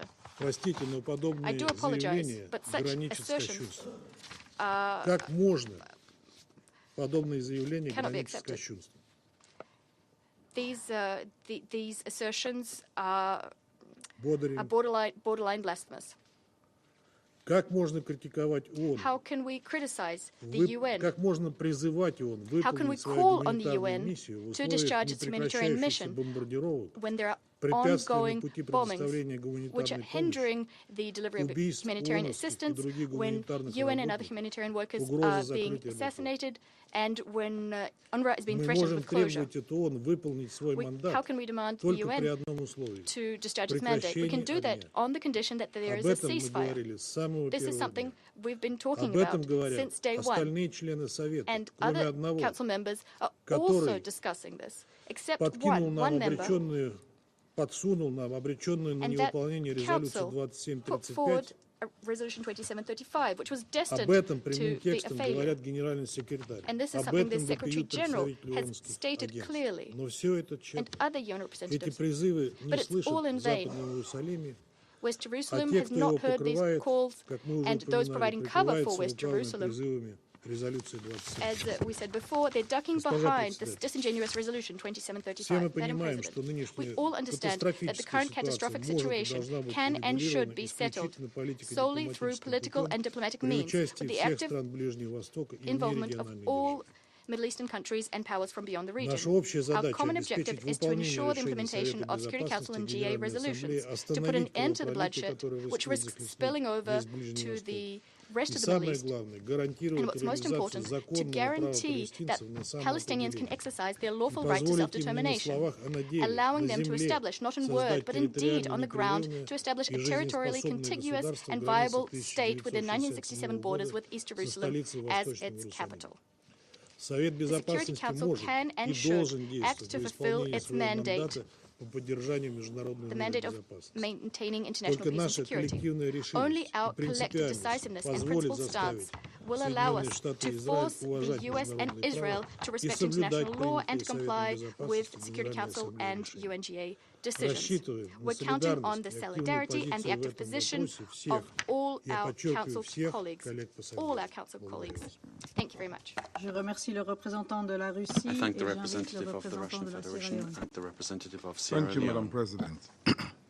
I thank Commissioner General Lazzarini of UNRWA and Director Dalton of OCHA for their briefings.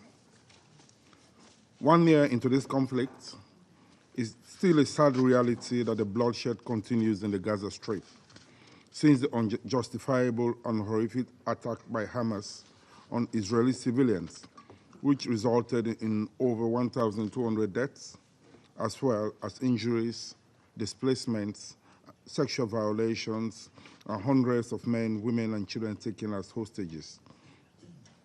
We repeat our condemnation of this heinous act and call for the release of the remaining 101 hostages still held in Gaza without any indication of their health conditions or access by the RCRC as required by international humanitarian law.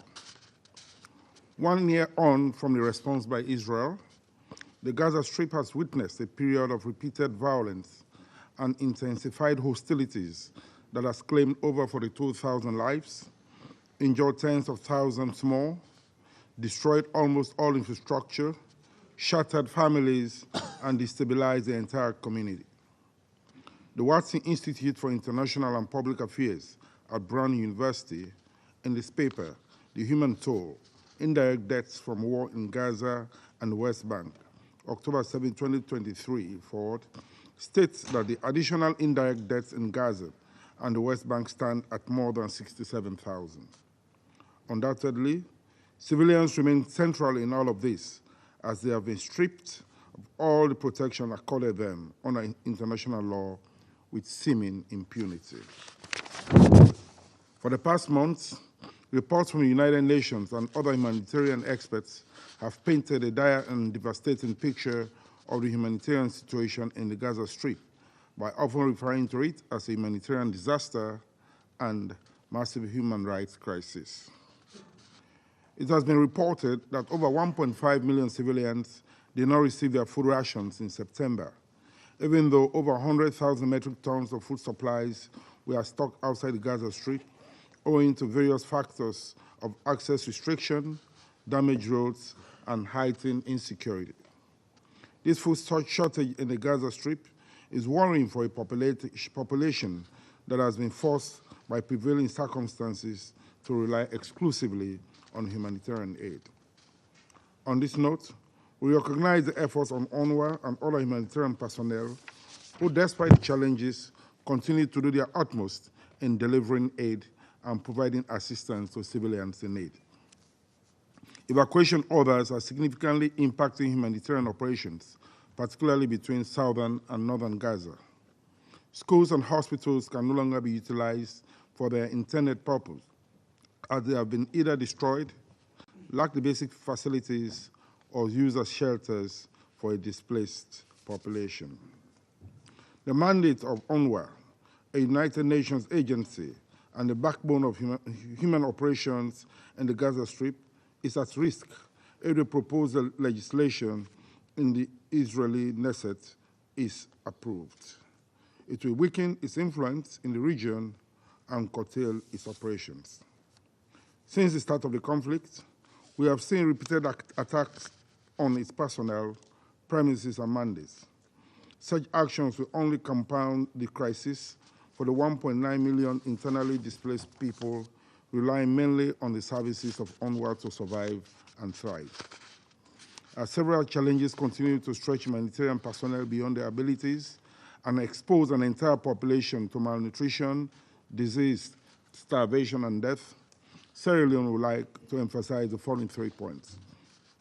First, we reiterate the call of the Security Council in the resolutions 2712 and 2720 that demanded consistent international law, continuous, sufficient, and unhindered provision of essential goods and services important to the well-being of civilians throughout the Gaza Strip. By this, we request that all access restrictions into the Gaza Strip be lifted.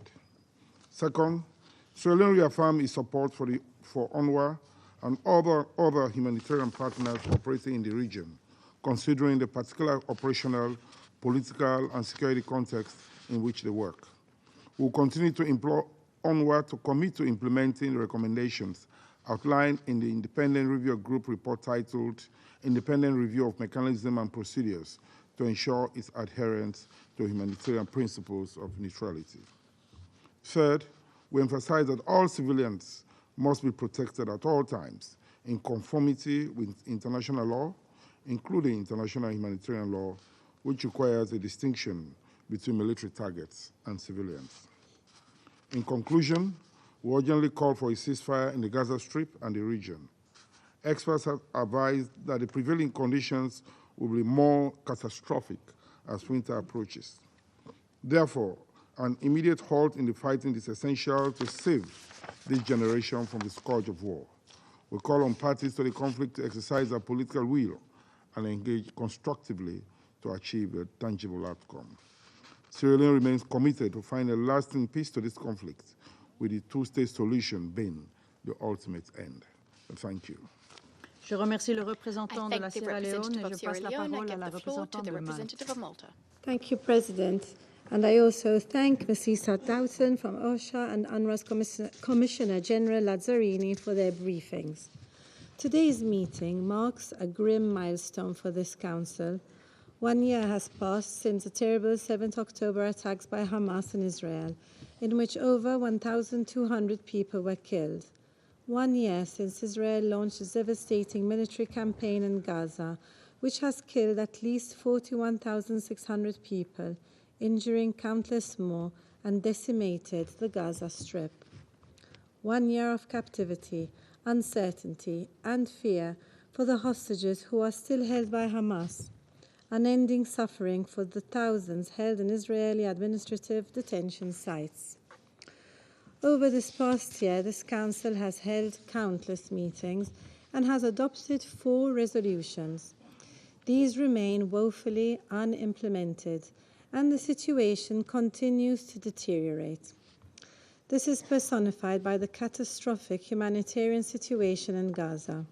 Civilians are subject to unimaginable hardships and repeated displacements, deprived of essential access to healthcare, shelter, food, electricity, and the lifeline of humanitarian aid. Tragically, children have suffered the most. Subject to unspeakable violence, which will have a marked effect on their psychological well-being. Deprived of adequate food, affecting their physical development. Denied the right to education, losing an entire year of schooling.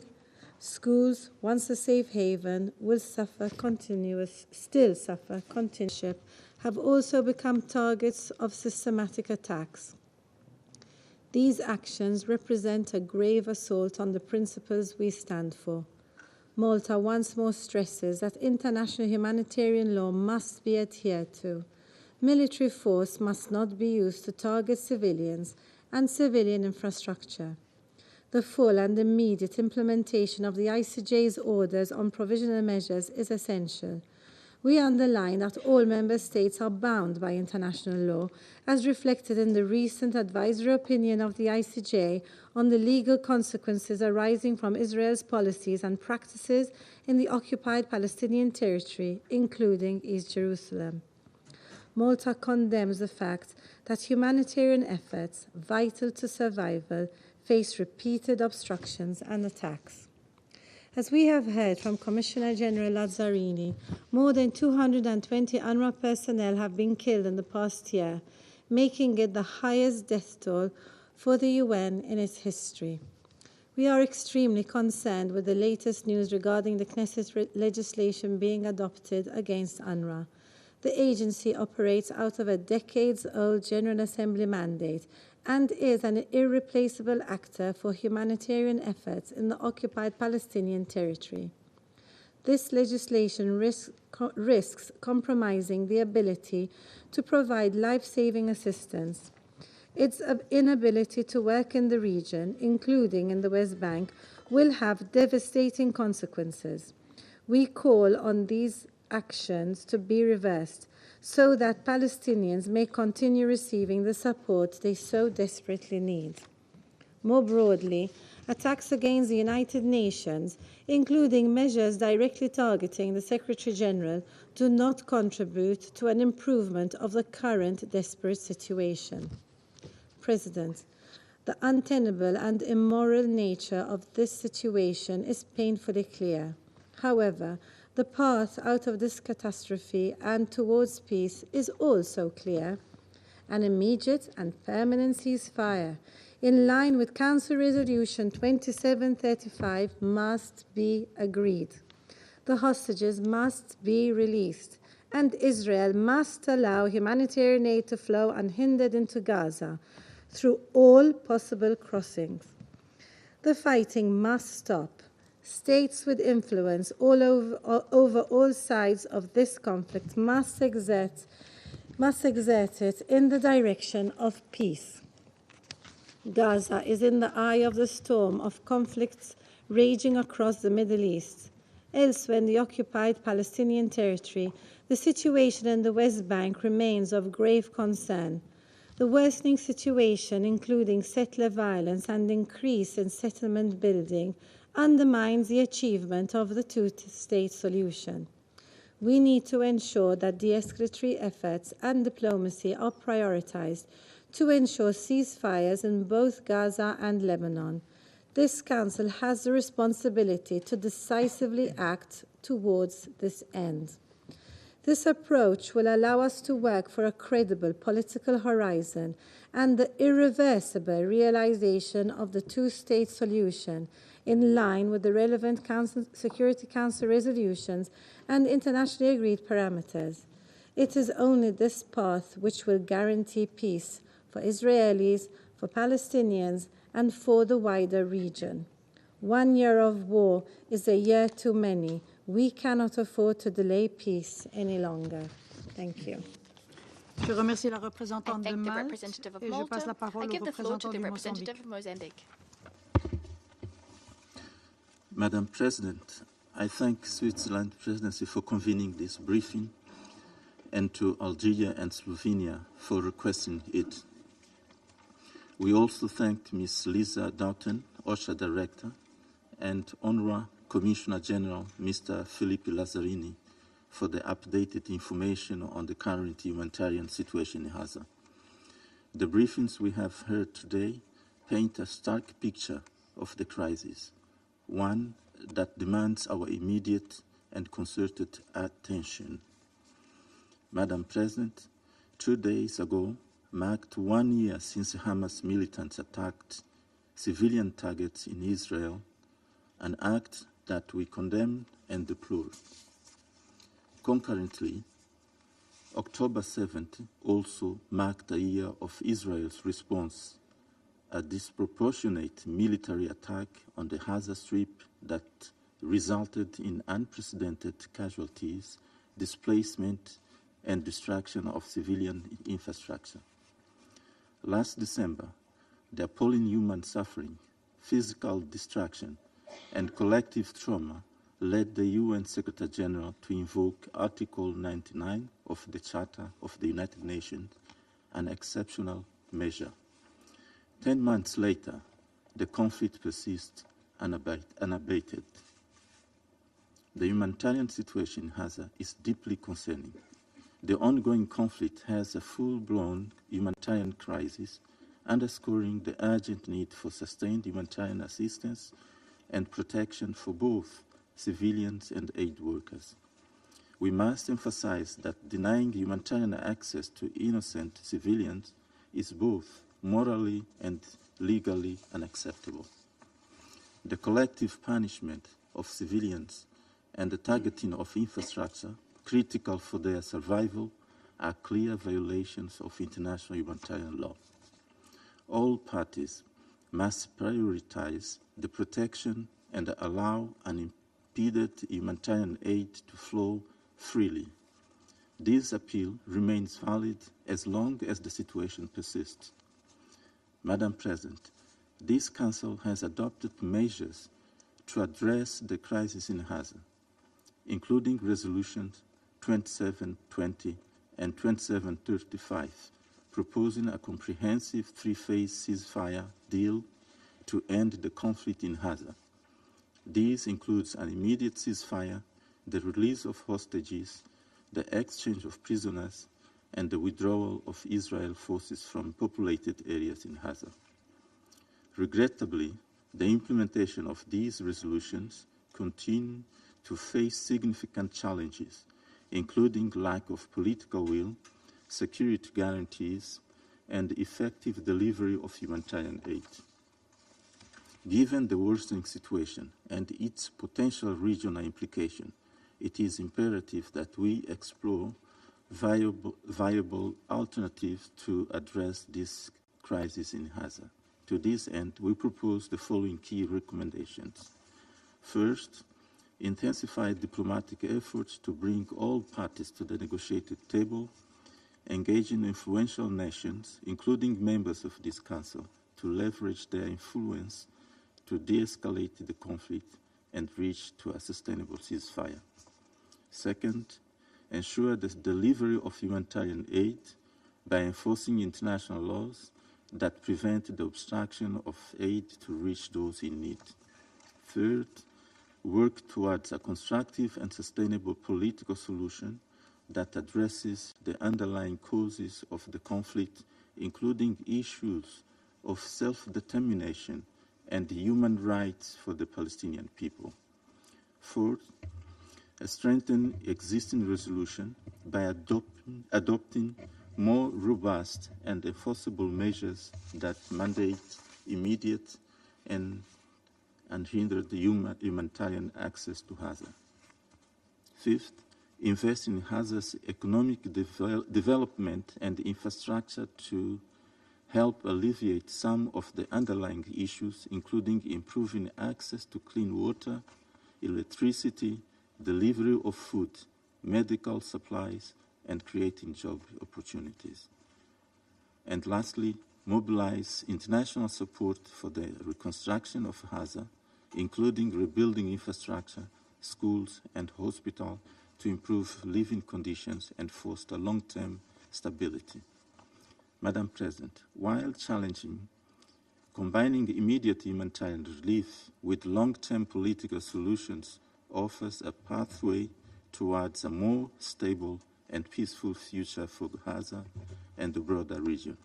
In conclusion, we reiterate our unwavering support and solidarity with the Secretary General, reaffirming our fullest confidence in his vital work aimed at promoting lasting peace, justice, and stability in the Middle East and beyond. I thank you. Du Mozambique, I thank the representative of Mozambique. I give the floor to the representative of Japan. Thank you, Madam President. I also thank UNRWA Commissioner General Lazzarini and OCHA Director Dodon for their variable and sobering briefings. We express our deepest condolences to the families of the aid workers who have lost their lives performing their duties, including 226 UNRWA staff members. We also pay tribute to those who are bravely working on the ground despite the unimaginable conditions. An entire year has passed since the current conflict in Gaza began. Japan once again firmly condemns the acts of terror and the taking of hostages by Hamas and others on October 7th last year and onward. Since then, Gaza has been reduced to ruins and casualties continue to mount. The relentless hostilities have created nothing short of a humanitarian catastrophe. About 90% of the population are internally displaced, and the much-needed humanitarian assistance is not getting into the hands of the desperate people.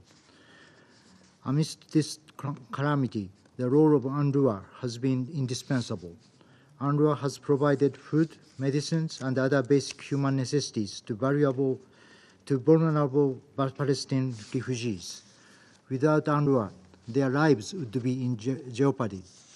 UNRWA has also provided critical child care services, such as recent polio vaccine campaigns.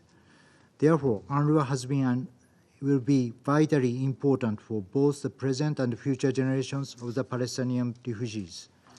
Japan is deeply concerned about the bills recently approved by the Foreign Affairs and the Defense Committee of the Israeli Knesset, which would severely restrict the activities of UNRWA. We have listened carefully to Mr. Lazarini's sobering remarks that these bills would have a devastating impact on UNRWA and those who depend on the agency. Japan has been a partner of UNRWA since 1953, even before we joined the United Nations. We will continue to support the work of UNRWA as we have done for 7 decades. Our message is clear. The agency must be protected and guaranteed a safe and unhindered operating space. We also would like to recall the important role of the United Nations in resolving the armed conflict and mitigating the humanitarian impact in the Middle East. Madam President, as everybody knows, an immediate ceasefire, the release of all hostages, and the delivery of humanitarian aid at scale are crucial to end the ongoing nightmare. The deal outlined in Resolution 2735 has been on the table for months, and we strongly call on the parties to accept it without any further delay. Japan remains hopeful that the tireless and commendable mediation efforts by the US, Egypt, and Qatar will achieve a breakthrough soon. In the meantime, we will continue to engage in diplomatic efforts.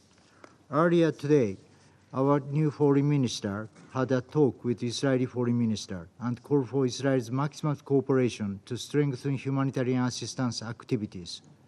Moreover, we have already contributed $128 million since last October to Palestinians in dire need, and we will continue to provide emergency humanitarian assistance.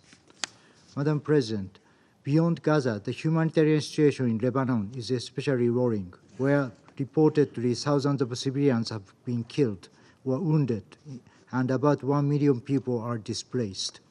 Japan strongly urges all parties to take all measures to prevent civilian casualties.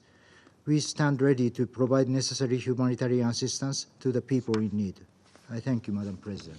Je remercie le représentant du Japon et je me permets à présent de faire une déclaration à titre national.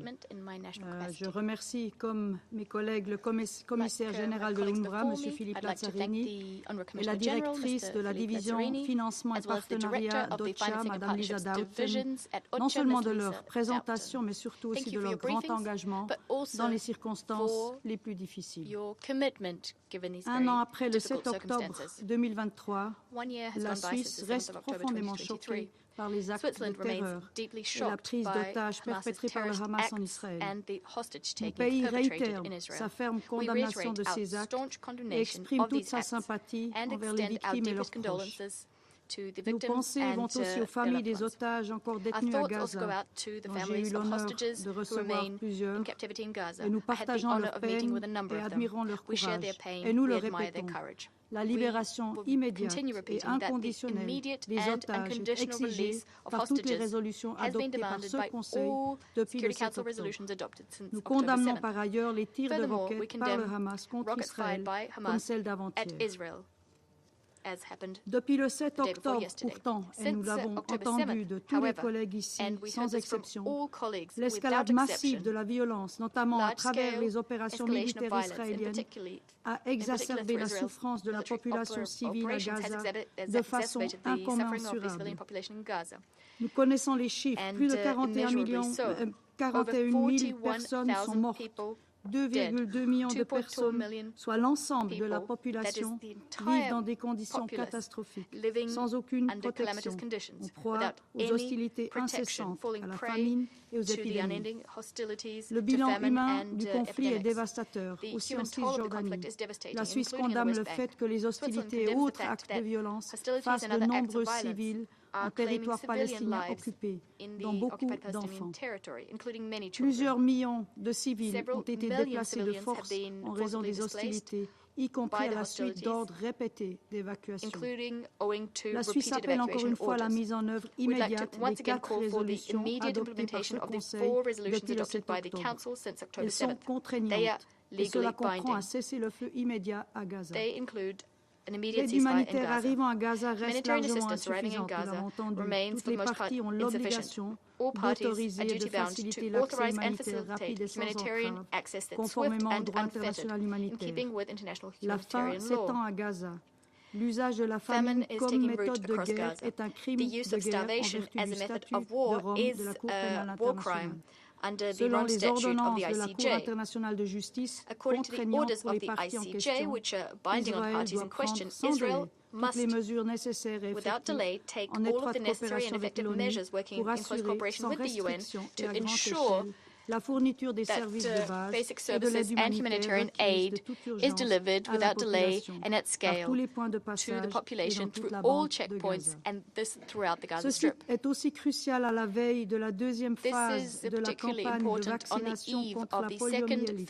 La première phase a montré que les Nations Unies et ses agences spécialisées, notamment l'OMS, l'UNICEF et l'UNRWA, peuvent remplir la mission d'aide humanitaire qui leur était garantie par le droit international humanitaire s'il existe une volonté politique à cet effet. Comme le rappelle la résolution 2730, le personnel humanitaire est notamment protégé par le droit international humanitaire specifically protected by international humanitarian law, and attacks should not target such workers. And yet, since October 7th, over 300 humanitarian workers have been killed in this conflict. Switzerland condemned the attacks and the violence waged against UN personnel, including by Israeli settlers who attacked UNRWA offices in East Jerusalem this year. UNRWA was conferred its mandate by the General Assembly starting in 1949. It is the biggest humanitarian actor in the OPT.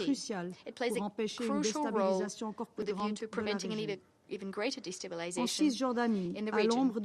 In the West Bank, in the shadow of the regional escalation, violence is intensifying. The military means being used attest to this. Not since the second Intifada have there been so many aerial attacks, including last week in Tulkarem, resulting in civilian casualties and deaths. Within the framework of Israeli Defense Forces and Security Forces operations, the use of force must meet the criteria of proportionality and respect the rights of all individuals to life and security of the person.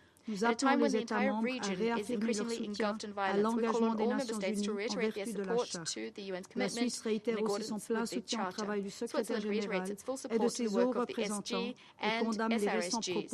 We condemn statements that were recently made about them. Through its humanitarian activities in Gaza, also its good offices and its peacekeeping operations in the region, specifically in Lebanon, the UN remains of paramount importance so as to remedy the regional escalation, which threatens international peace and security. We call on all parties to the conflict to uphold international humanitarian law at all times and under all circumstances. Furthermore, we recall that all states are duty-bound to ensure this law is upheld. We call on all states to wield their influence to this end. Switzerland condemns all violations of international humanitarian law by all parties to the conflict.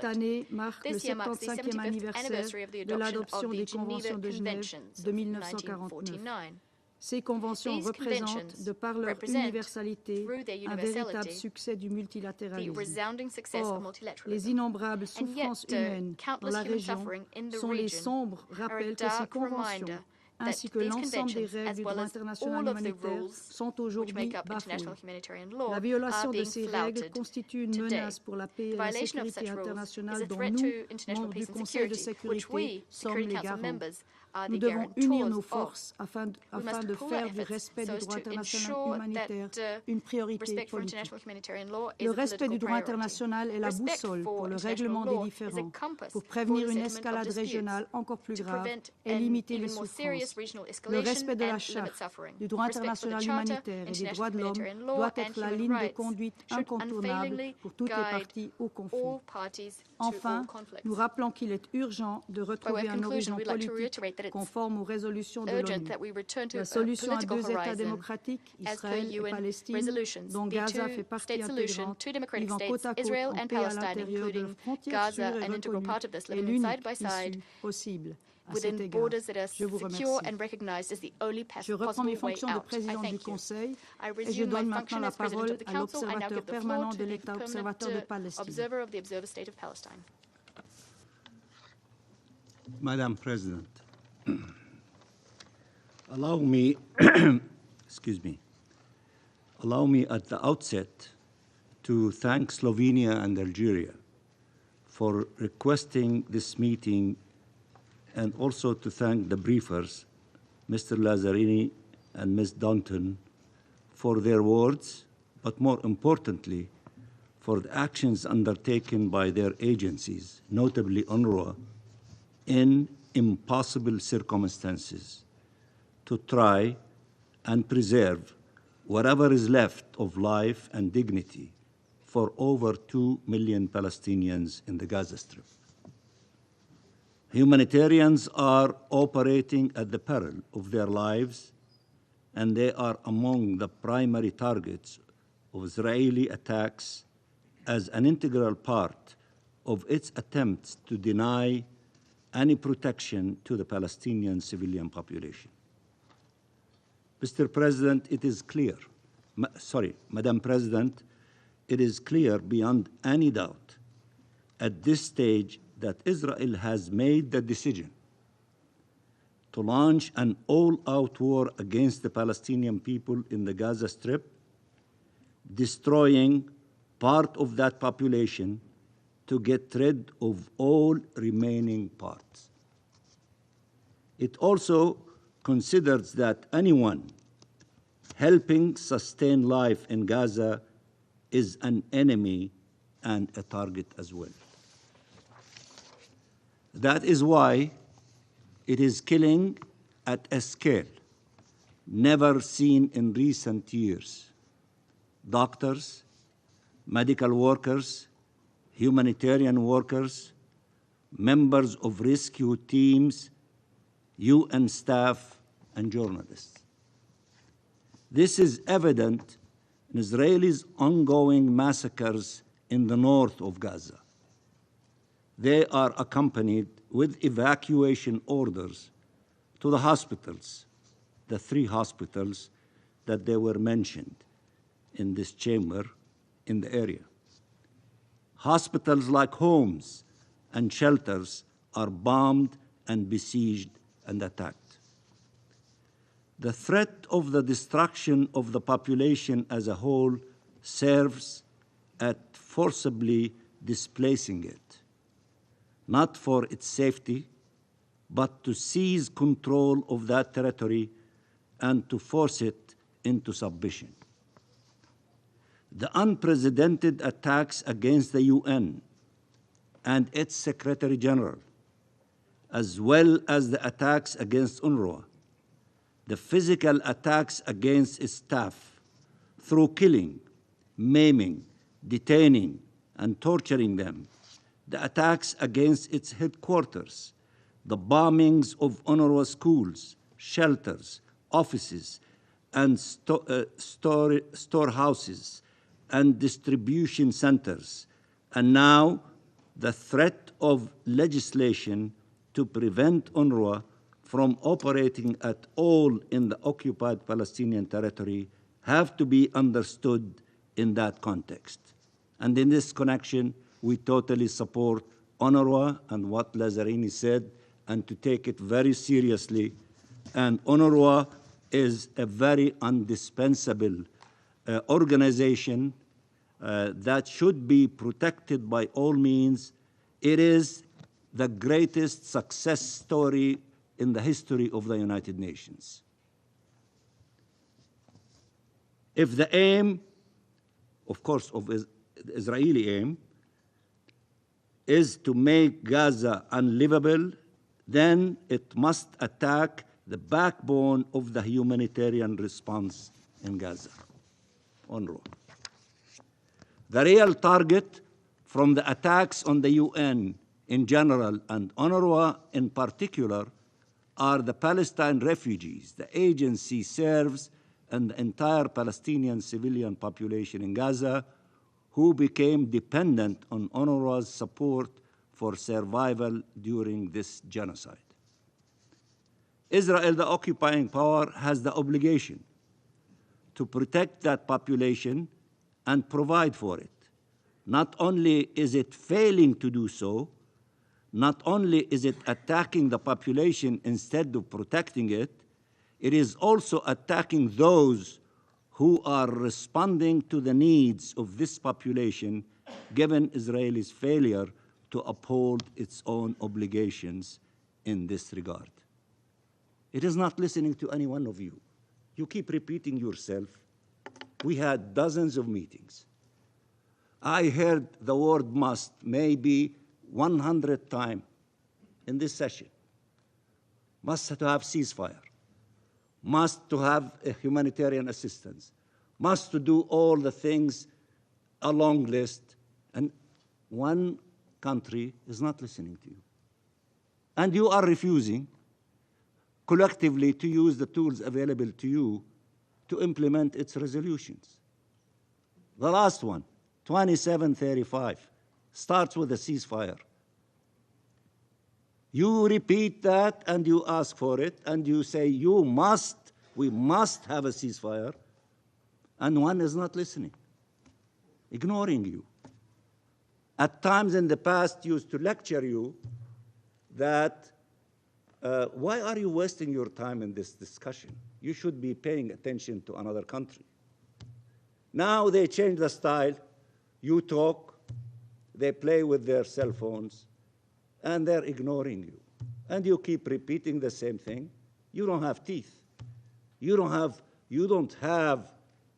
are not using the tools that are available to you in order to make them to listen to you. You're not using that. You keep repeating the same thing. And I wonder if the people watching us, especially in Palestine and in the Middle East, they heard this record so many times before.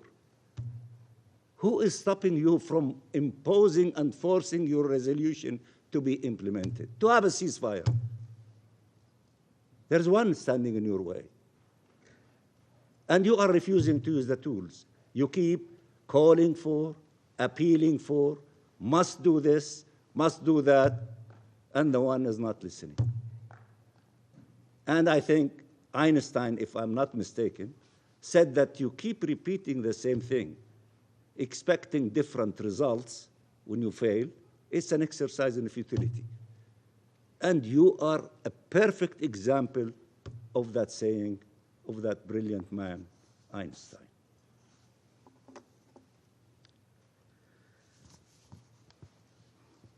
Israel is breaching international law by occupying this land, by annexing it, by failing to protect the occupied people, by attacking the people under its occupation, and by preventing those who wish to protect them from doing so.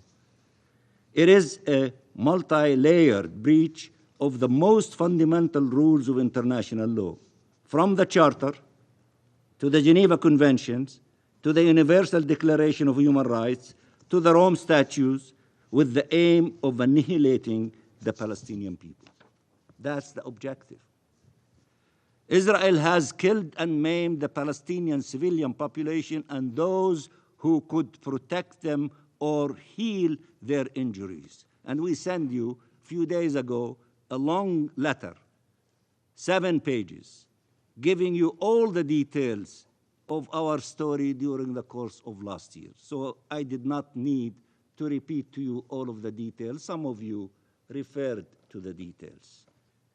It forcibly displaced the population and bombed the shelters and those who were trying to help them find a safe haven. It has starved the population and killed and maimed and obstructed those who could have provided them with food and help. It has committed atrocities and attacked those documented and reporting on them, including today by shooting in the neck an Al Jazeera journalist, Fadi al-Wahidi, in Jabalia refugee camp where massacres are ongoing. This is genocide. And you must make sure that nothing you do, nothing you say enables that genocide.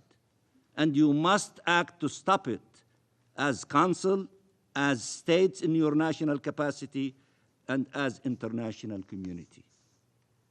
We denounce complicity and we denounce complacency and we denounce self-inflicted powerlessness. More and more countries are calling for an arms embargo to make sure not to provide Israel with weapons it could use against the civilian population. If you are calling for a ceasefire, you don't feed the fire by sending weapons and ammunition. More and more countries are calling for accountability against perpetrators of crimes to prevent their reoccurrence. If you call yourself a champion of international law, you do not help shield perpetrators of atrocities. Madam President, Israel could have ended the genocide in Gaza, and this would have prevented any further escalation. Instead, it is widening its killing, destruction, and forcible displacement spree in the West Bank and in Lebanon. The Israeli Prime Minister warned Lebanon from falling in the abyss of destruction and suffering like Gaza, an abyss he created in Gaza through genocide and is recreating in Lebanon, killing 2,000 Lebanese, overwhelmingly civilians, and displacing over 1 million in less than a month. We are watching the same failings in stopping Israeli atrocities in Palestine repeat themselves in Lebanon. Is our blood cheap? Are our civilians less worthy of protection? Are our lives less sacred? What else could explain that Israel for a whole year has gotten away with murder and keeps extending the scope of suffering and loss without being stopped? Because you are not acting, either as a group or in your national capacity, some of you. Did you grow accustomed to our death? Did you grow accustomed to see entire neighborhoods flattened on the heads of their inhabitants, children, women, men, elderly? This is now the new normal. Did you get accustomed to see the Israeli Prime Minister ignoring and insulting the world and still expecting its support? Still expecting your weapons, your trade, your relations to serve his colonial agenda? Israel must be stopped. It cannot have a veto right over the ceasefire, or there will be no ceasefire. The Israeli government does not care about Palestinian lives, or Lebanese lives, or even Israeli lives. It is creating insecurity for a century. Israel will protect its occupation and domination at any cost, and Netanyahu will protect Netanyahu at any cost. Civilians are the ones paying the price. We want international law to prevail, freedom to prevail, justice to prevail, peace to prevail. We want all civilians not to be harmed. There cannot be a right to commit atrocities under any pretext or any justification. If you are a firefighter, you do not negotiate with the arsonist. You prevent him from spreading the fire. The fire is now threatening to engulf our entire region. Stop the arsonist. Do you have the backbone, collectively or in your national capacity, to stop the arsonists? You know his name, his address, his methods, his lies, his goals. And yet, he feels he can continue spreading fire in total impunity while the whole world tries to figure out how you stop the fire if you are not willing to stop the arsonists. It takes him seconds to destroy, and it takes us all years to rebuild, decades to rebuild, and the reality is once the fire has started, nothing is ever the same. Hear the screams of those enduring the fire in their flesh, and tell us how to explain to them that for 365 days, the world has watched the 365 square kilometers of Gaza turned into rubble and ashes. The outrage your countries displayed, the solidarity they demonstrated every single day in the streets, needs to turn into an unstoppable wave to put out the fire. If we do not, everything else we are trying to do and say in this chamber will be meaningless.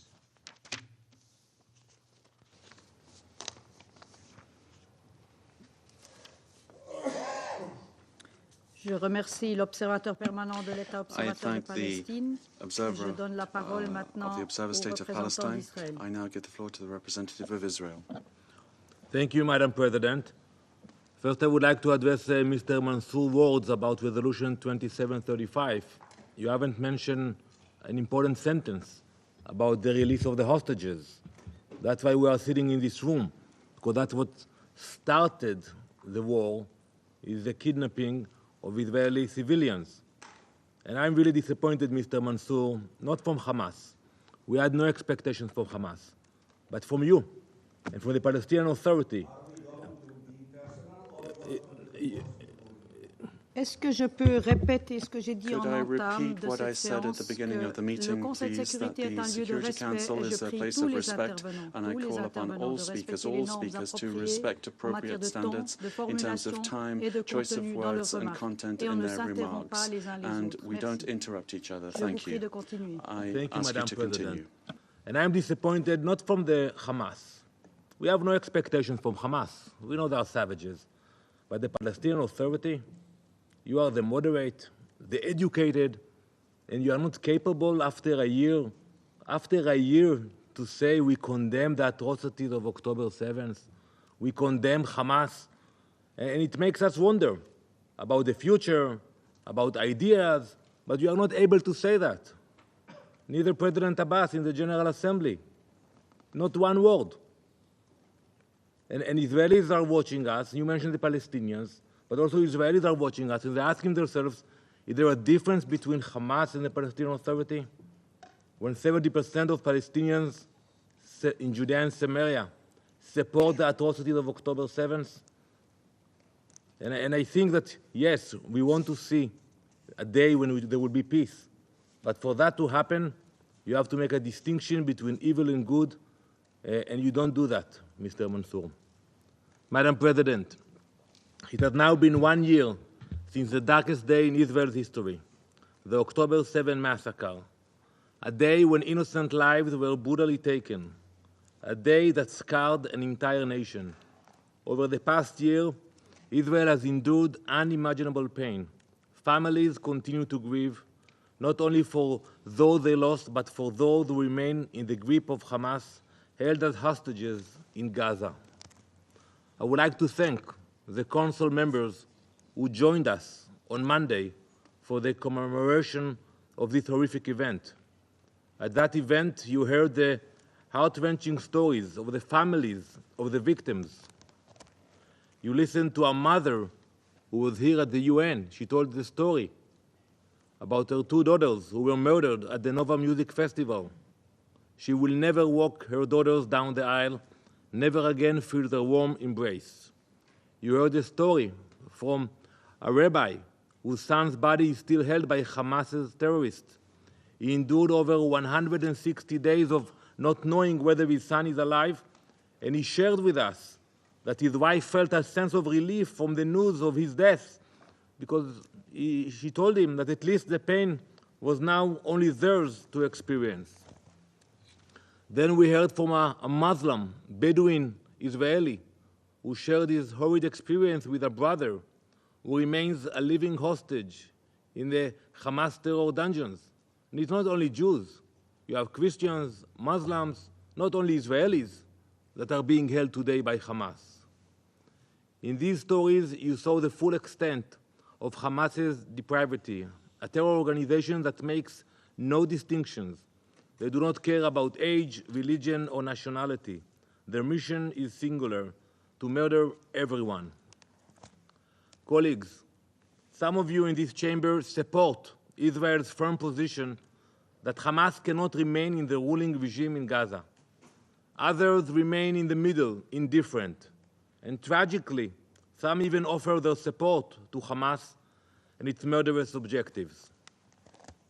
However, if any of the Council members want these discussions to be productive, to reap any sort of benefit, every conversation should center around the simple truth.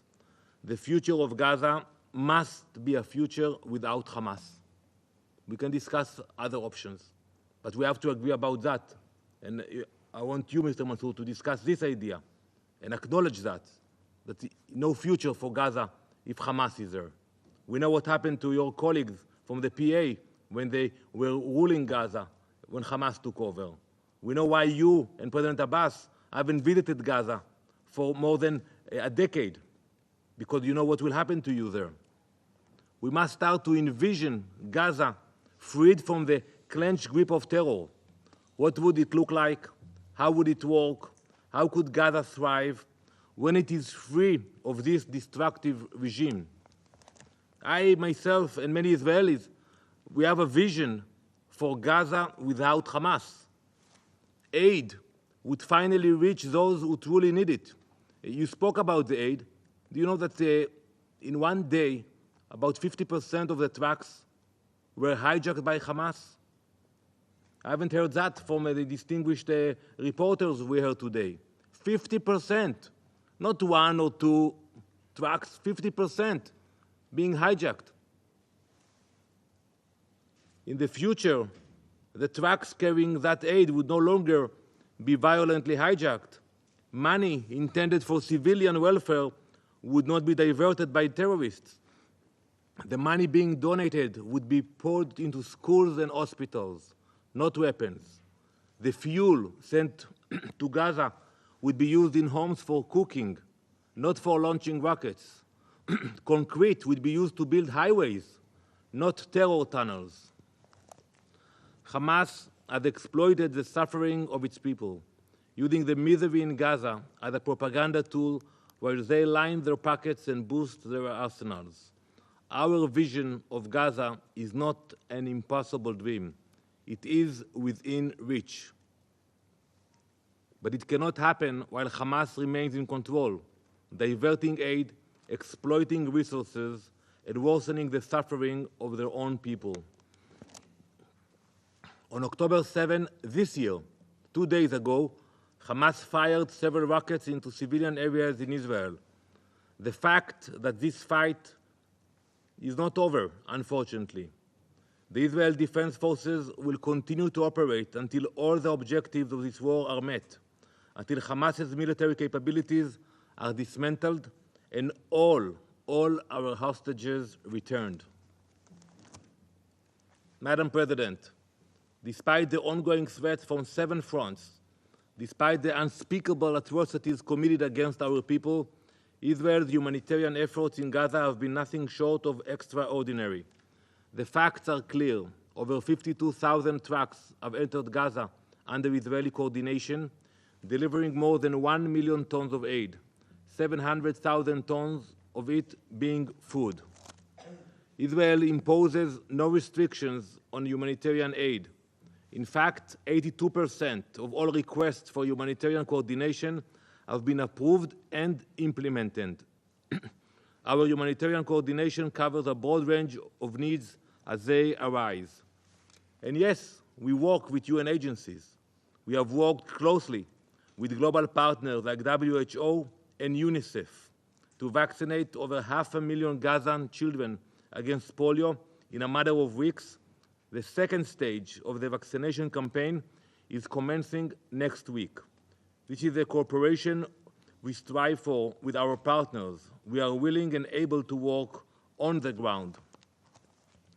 Additionally, we have expanded the El Mawasi humanitarian area, both inside and facilities, with an increased supply of food, water, and medical equipment. Now, compare our efforts to the failures of UNRWA. While Israel cooperates with international organizations like WHO and UNICEF to improve the lives of civilians, UNRWA Gaza has allowed Hamas to infiltrate its ranks. This infiltration is so ingrained, so institutional, that the organization is simply beyond repair. The contrast could not be clearer. While Israel fights to protect and uplift civilians, UNRWA's leave them and allow them to suffer. Israel has been warning for months about the infiltration of Hamas into UNRWA, yet not significant action has been taken. And I haven't heard the distinguished gentleman from UNRWA, when he spoke about the casualties, how many of them were affiliated with Hamas. We gave the names to UNRWA. The recent revelation that Fatah Sharif, Hamas's commander in Lebanon this time, he was also an UNRWA school principal, believe it or not, a principal. And he was the head of its teachers' union, the head of Hamas in Lebanon. That's beyond imagination. This is not merely a failure of oversight. This is the absurd reality we are facing. An organization that claims to provide education and humanitarian aid has been infiltrated to the point where terrorists are running classrooms, indoctrinating future generations, and hiding in plain sight under the banner of the United Nations. Distinguished Council members, we have debated this issue in circles for months, to no avail. The focus of these discussions must shift from the symptoms to the disease itself, the Islamic regime of Iran. Today, we discuss the humanitarian situation in Gaza. Tomorrow, we will have a discussion about Lebanon. What will be next? Yemen? Iraq? We all know the true cause of the suffering is Tehran's desire for supremacist expansion. Iran's aggression continues unrestricted. Just last week, Iran launched hundreds of missiles in the largest ballistic attack in history. In history. No state in the world would tolerate such assaults on its people, and Israel will not tolerate it either. We will choose when and where our response takes place. It will be decisive, and we will not hesitate to defend ourselves. 1 year has passed since the October 7 massacre. 1 year of pain, mourning, and resilience. Yet, what have we learned in that time? Have we truly confronted the evil that seeks to destroy us? Or are we still debating, still pointing fingers? And I agree with you, Mr. Mansour. We come here, you blame Israel, we blame you. I agree with you. While the origin of all this suffering, the real evil, Hamas, Hezbollah, and their puppet masters in Tehran, continue to sow terror and death. This body must move beyond the surface and address the deeper disease that has plagued the region for far too long. Words alone will not end the situation in Gaza or anywhere else. Only decisive collective action can root out the terrorists and bring about a future of peace and security for all. Israel will not wait. We will defend our people, our land, and our future. We stand as guardians of the very principle that this body was built to protect. It has been 1 year since the massacre of October 7. We cannot afford another. Thank you, Madam President. Je remercie le représentant d'Israël et je passe la parole au représentant de la Mauritanie. شكرا السيدة الرئيسة. Thank you, Madam President. Allow me to thank OCHA and UNRWA for the briefings. I thank Algeria and Slovenia for calling for this قبل عام meeting. من الآن بدأت إسرائيل حربا انتقامية ضد المدنيين من سكان قطاع غزة. Israel launched a حرب vengeance إبادة war غير against تقليدية the people of Gaza. استخدمت فيها An أكثر untraditional الوسائل genocidal لا war أخلاقية where ولا it used the إنسانية most من immoral and أجل ضمان inhumane of بناء سكان tactics القطاع to obliterate the وهو people ما of the Gaza تأكد مع Strip. خطابات الرسميين This has been الإسرائيليين confirmed in التي statements رفعت by شعارات Israeli officials لا كهرباء that repeated the لا slogan, طعام no لا electricity, ماء no لا food, وقود no water, لسكان no القطاع fuel for the لتصل people إلى of وصفهم Gaza. بالحيوانات البشرية They even ثم went so الدعوة far إلى as to call استخدام them السلاح النووي human ضدهم animals and then وبالفعل called for using فقد nuclear نفذت weapons إسرائيل against them. تهديداتها And indeed, Israel followed through with these threats and started in October of last year an unprecedented genocidal war. Here are the results. The people of Gaza, 2.3 million people, besieged in a piece of land whose area is no more than 365 square kilometers, have been subjected to intense bombardment over a whole year. 70,000 tons of bombs have been dropped, which is unparalleled in this century.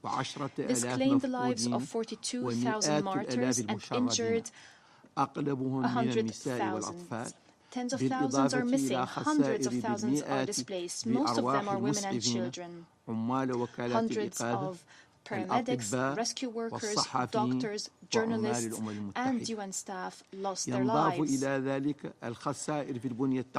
There has been significant damage to civilian infrastructure, schools, places of worship, hospitals. In some, over the past 12 months, the Gaza Strip has turned into rubble, a mass grave, in full view of the world. Our group stresses the need to act immediately before it's too late.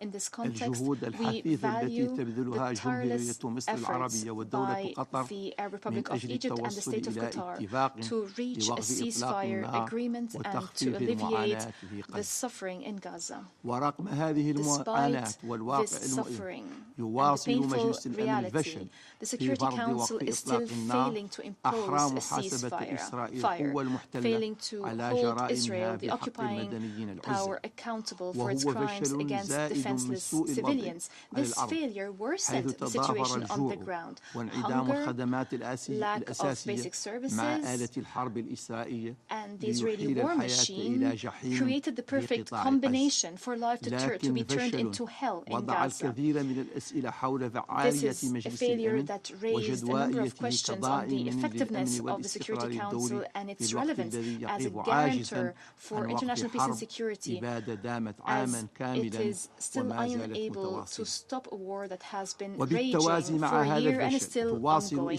In parallel to this failure, Israel continues to benefit from unlimited political and military support from allies that provides it with arms and equipment, despite increasing calls to ban arming Israel, as it is the occupying power, including in the resolution of the 10th Emergency Special Session of the General Assembly on Palestine, held on the 18th of September 2024, following the advisory opinion of the ICJ on the legal consequences arising from Israel's policies and practices in Palestine, issued on the 19th of July 2024. The ICJ declared the need to end the unlawful Israeli presence in the occupied Palestinian territories, including East Jerusalem, as soon as possible. The Arab group condemns in the strongest terms the repeated Israeli aggression on Syrian territories. In the past few days, it hit residential buildings, leading to civilian casualties, including women and children. The Arab group reiterates the need to take immediate measures to deter the occupation entity from pursuing a criminal approach based on killing innocent people, spreading destruction and chaos, and threatening peace and security in the region. Measures must be taken to ensure accountability for these crimes. The Arab group reiterates the need to implement relevant United Nations resolutions to end the Israeli occupation of Arab territories in Palestine, Syria, and Lebanon. Madam President, distinguished members of the Council, it is time to take all possible measures in full consonance with the principles and rules of international law to end the genocidal war that is entering its second year, to save whoever is left of the people of Gaza to save what is left of the credibility of this Council and the United Nations as a whole. Otherwise, this war, which is already spilling over to include all countries of the region, including Syria and Lebanon, will become a full-out war that will ravage the region and the whole world as a result of the intransigence and arrogance of the extremist government of Netanyahu, which continues to drag the region into complete chaos, continues to destabilize international peace and security to satisfy its bloody chauvinistic aspirations. I thank you, Madam President. Je remercie le représentant de Mauritanie et je passe la parole au représentant de Turquie. Thank you, Madam President. I also thank Algeria and Slovenia for requesting this timely meeting, as well as Commissioner General Lazzarini and OCHA Director Doughton for their briefings. We appreciate the invaluable leadership of Commissioner General Lazzarini and his unwavering commitment to the humanitarian work under these direst conditions. As the chair of the working group on the financing of UNRWA, Turkey extends its deepest gratitude to all Council members who stood in support of UNRWA today. I also want to honor the memory of the brave UNRWA staff who lost their lives in Gaza, making the ultimate sacrifice in their honorable mission. Over 226 UNRWA personnel have been brutally killed in Gaza, and more than 200 UNRWA facilities have been damaged. Severe restrictions on the agency's operations have made it nearly impossible to fulfill its mandate. Furthermore, UNRWA has been subjected to an ill-intended and politically motivated defamation campaign that has worsened its financial strain. Madam President, let's be clear. UNRWA, with its mandate, functions, institutional structure, and over 70 years of experience supporting Palestinian refugees on the ground, is simply irreplaceable. We must not forget that UNRWA is not only a vital humanitarian agency, but also a stabilizing force in the region. Diplomats who served in the region know this very well. Since October 7, the agency has been the backbone of humanitarian operations in Gaza. For 75 years, it has played a crucial role in providing essential services and emergency aid to approximately 6 million Palestinian refugees in Gaza, West Bank, Jordan, Lebanon, and Syria. Attacks on UNRWA pose serious implications for international peace and security. The agency exists because a political solution does not yet. Therefore, it is imperative that the Security Council acts swiftly to protect UNRWA amid these unprecedented attacks on all fronts. We also call on all member states to scale up their contributions to the organization. This year, Turkey donated an additional $2 million to UNRWA, in addition to our voluntary contribution of $10 million and other aids. Madam President, the bills in Knesset to designate UNRWA as a terrorist organization, to revoke UNRWA's privileges and immunities, to prohibit UNRWA's operations, contravene Israel's legal obligations under the UN Charter, the Convention on UN Privileges and Immunities, the International Court of Justice provisional rulings regarding genocide case, the General Assembly's mandate for UNRWA, and various other international legal commitments. The Secretary General warned yesterday that the legislation, if implemented, could severely impact the international humanitarian efforts in Gaza. Without UNRWA, the distribution of food, provision of shelter, and access to health care for the majority of Gaza's residents would come to a standstill. Furthermore, Gaza's 660,000 children would lose their primary source of education, jeopardizing the future of an entire generation. Additionally, in the occupied West Bank and East Jerusalem, crucial health, education, and social services would also be terminated in the absence of UNRWA. In the long term, the collapse of UNRWA would undermine any future political resolution. Allowing such a catastrophic scenario to unfold would set a disastrous precedent for the UN, the global multilateral system, and the future of international law as well. Adding all up, it is clear that the intent behind these attacks on UNRWA is to dismantle the agency. UNRWA represents the right of return and dignity for Palestinian refugees. The ultimate target is the Palestinian refugees and their refugee status, as indicated by several speakers from Israel. Madam President, in the past year, more than 41,000 Palestinians have been killed, predominantly women and children. Thousands remain missing and are believed to be trapped under rubble. Billions are displaced. The conflict is now spreading throughout the wider region. The situation in the Middle East is deteriorating by the hour, with countless civilians caught in the crossfire. This must end. Let me conclude with 3 appeals to the Council, as this issue directly affects international peace and security as a country of the region. First, I urge the Security Council to take concrete steps toward enforcing an immediate ceasefire in Gaza and Lebanon, as mentioned by previous speakers.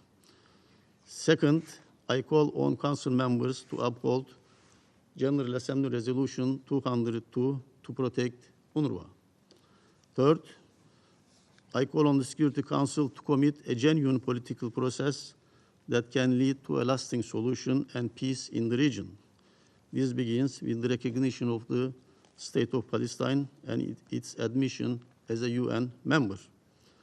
Indeed, the late ICJ rulings, advisory opinion, and the latest General Assembly resolution constitutes a very good ground for these purposes. Turkey will continue to support UNRWA's vital work and all efforts toward achieving a two-state solution. Thank you, Madam President. Si le représentant de Turquie, l'observateur permanent de l'État observateur de Palestine a demandé la parole pour faire une autre déclaration. Je la lui donne. Asked for the floor for a further statement. You have the floor. Thank you, Madam President. I was reluctant to take the floor, but it seems that the Israeli representative, he keeps, pushing for some reaction. And in this connection, let me say the following. I am not asking your government to condemn killing of Palestinian civilians. I am telling your government to stop killing them. Stop killing them. I don't want to condemn them.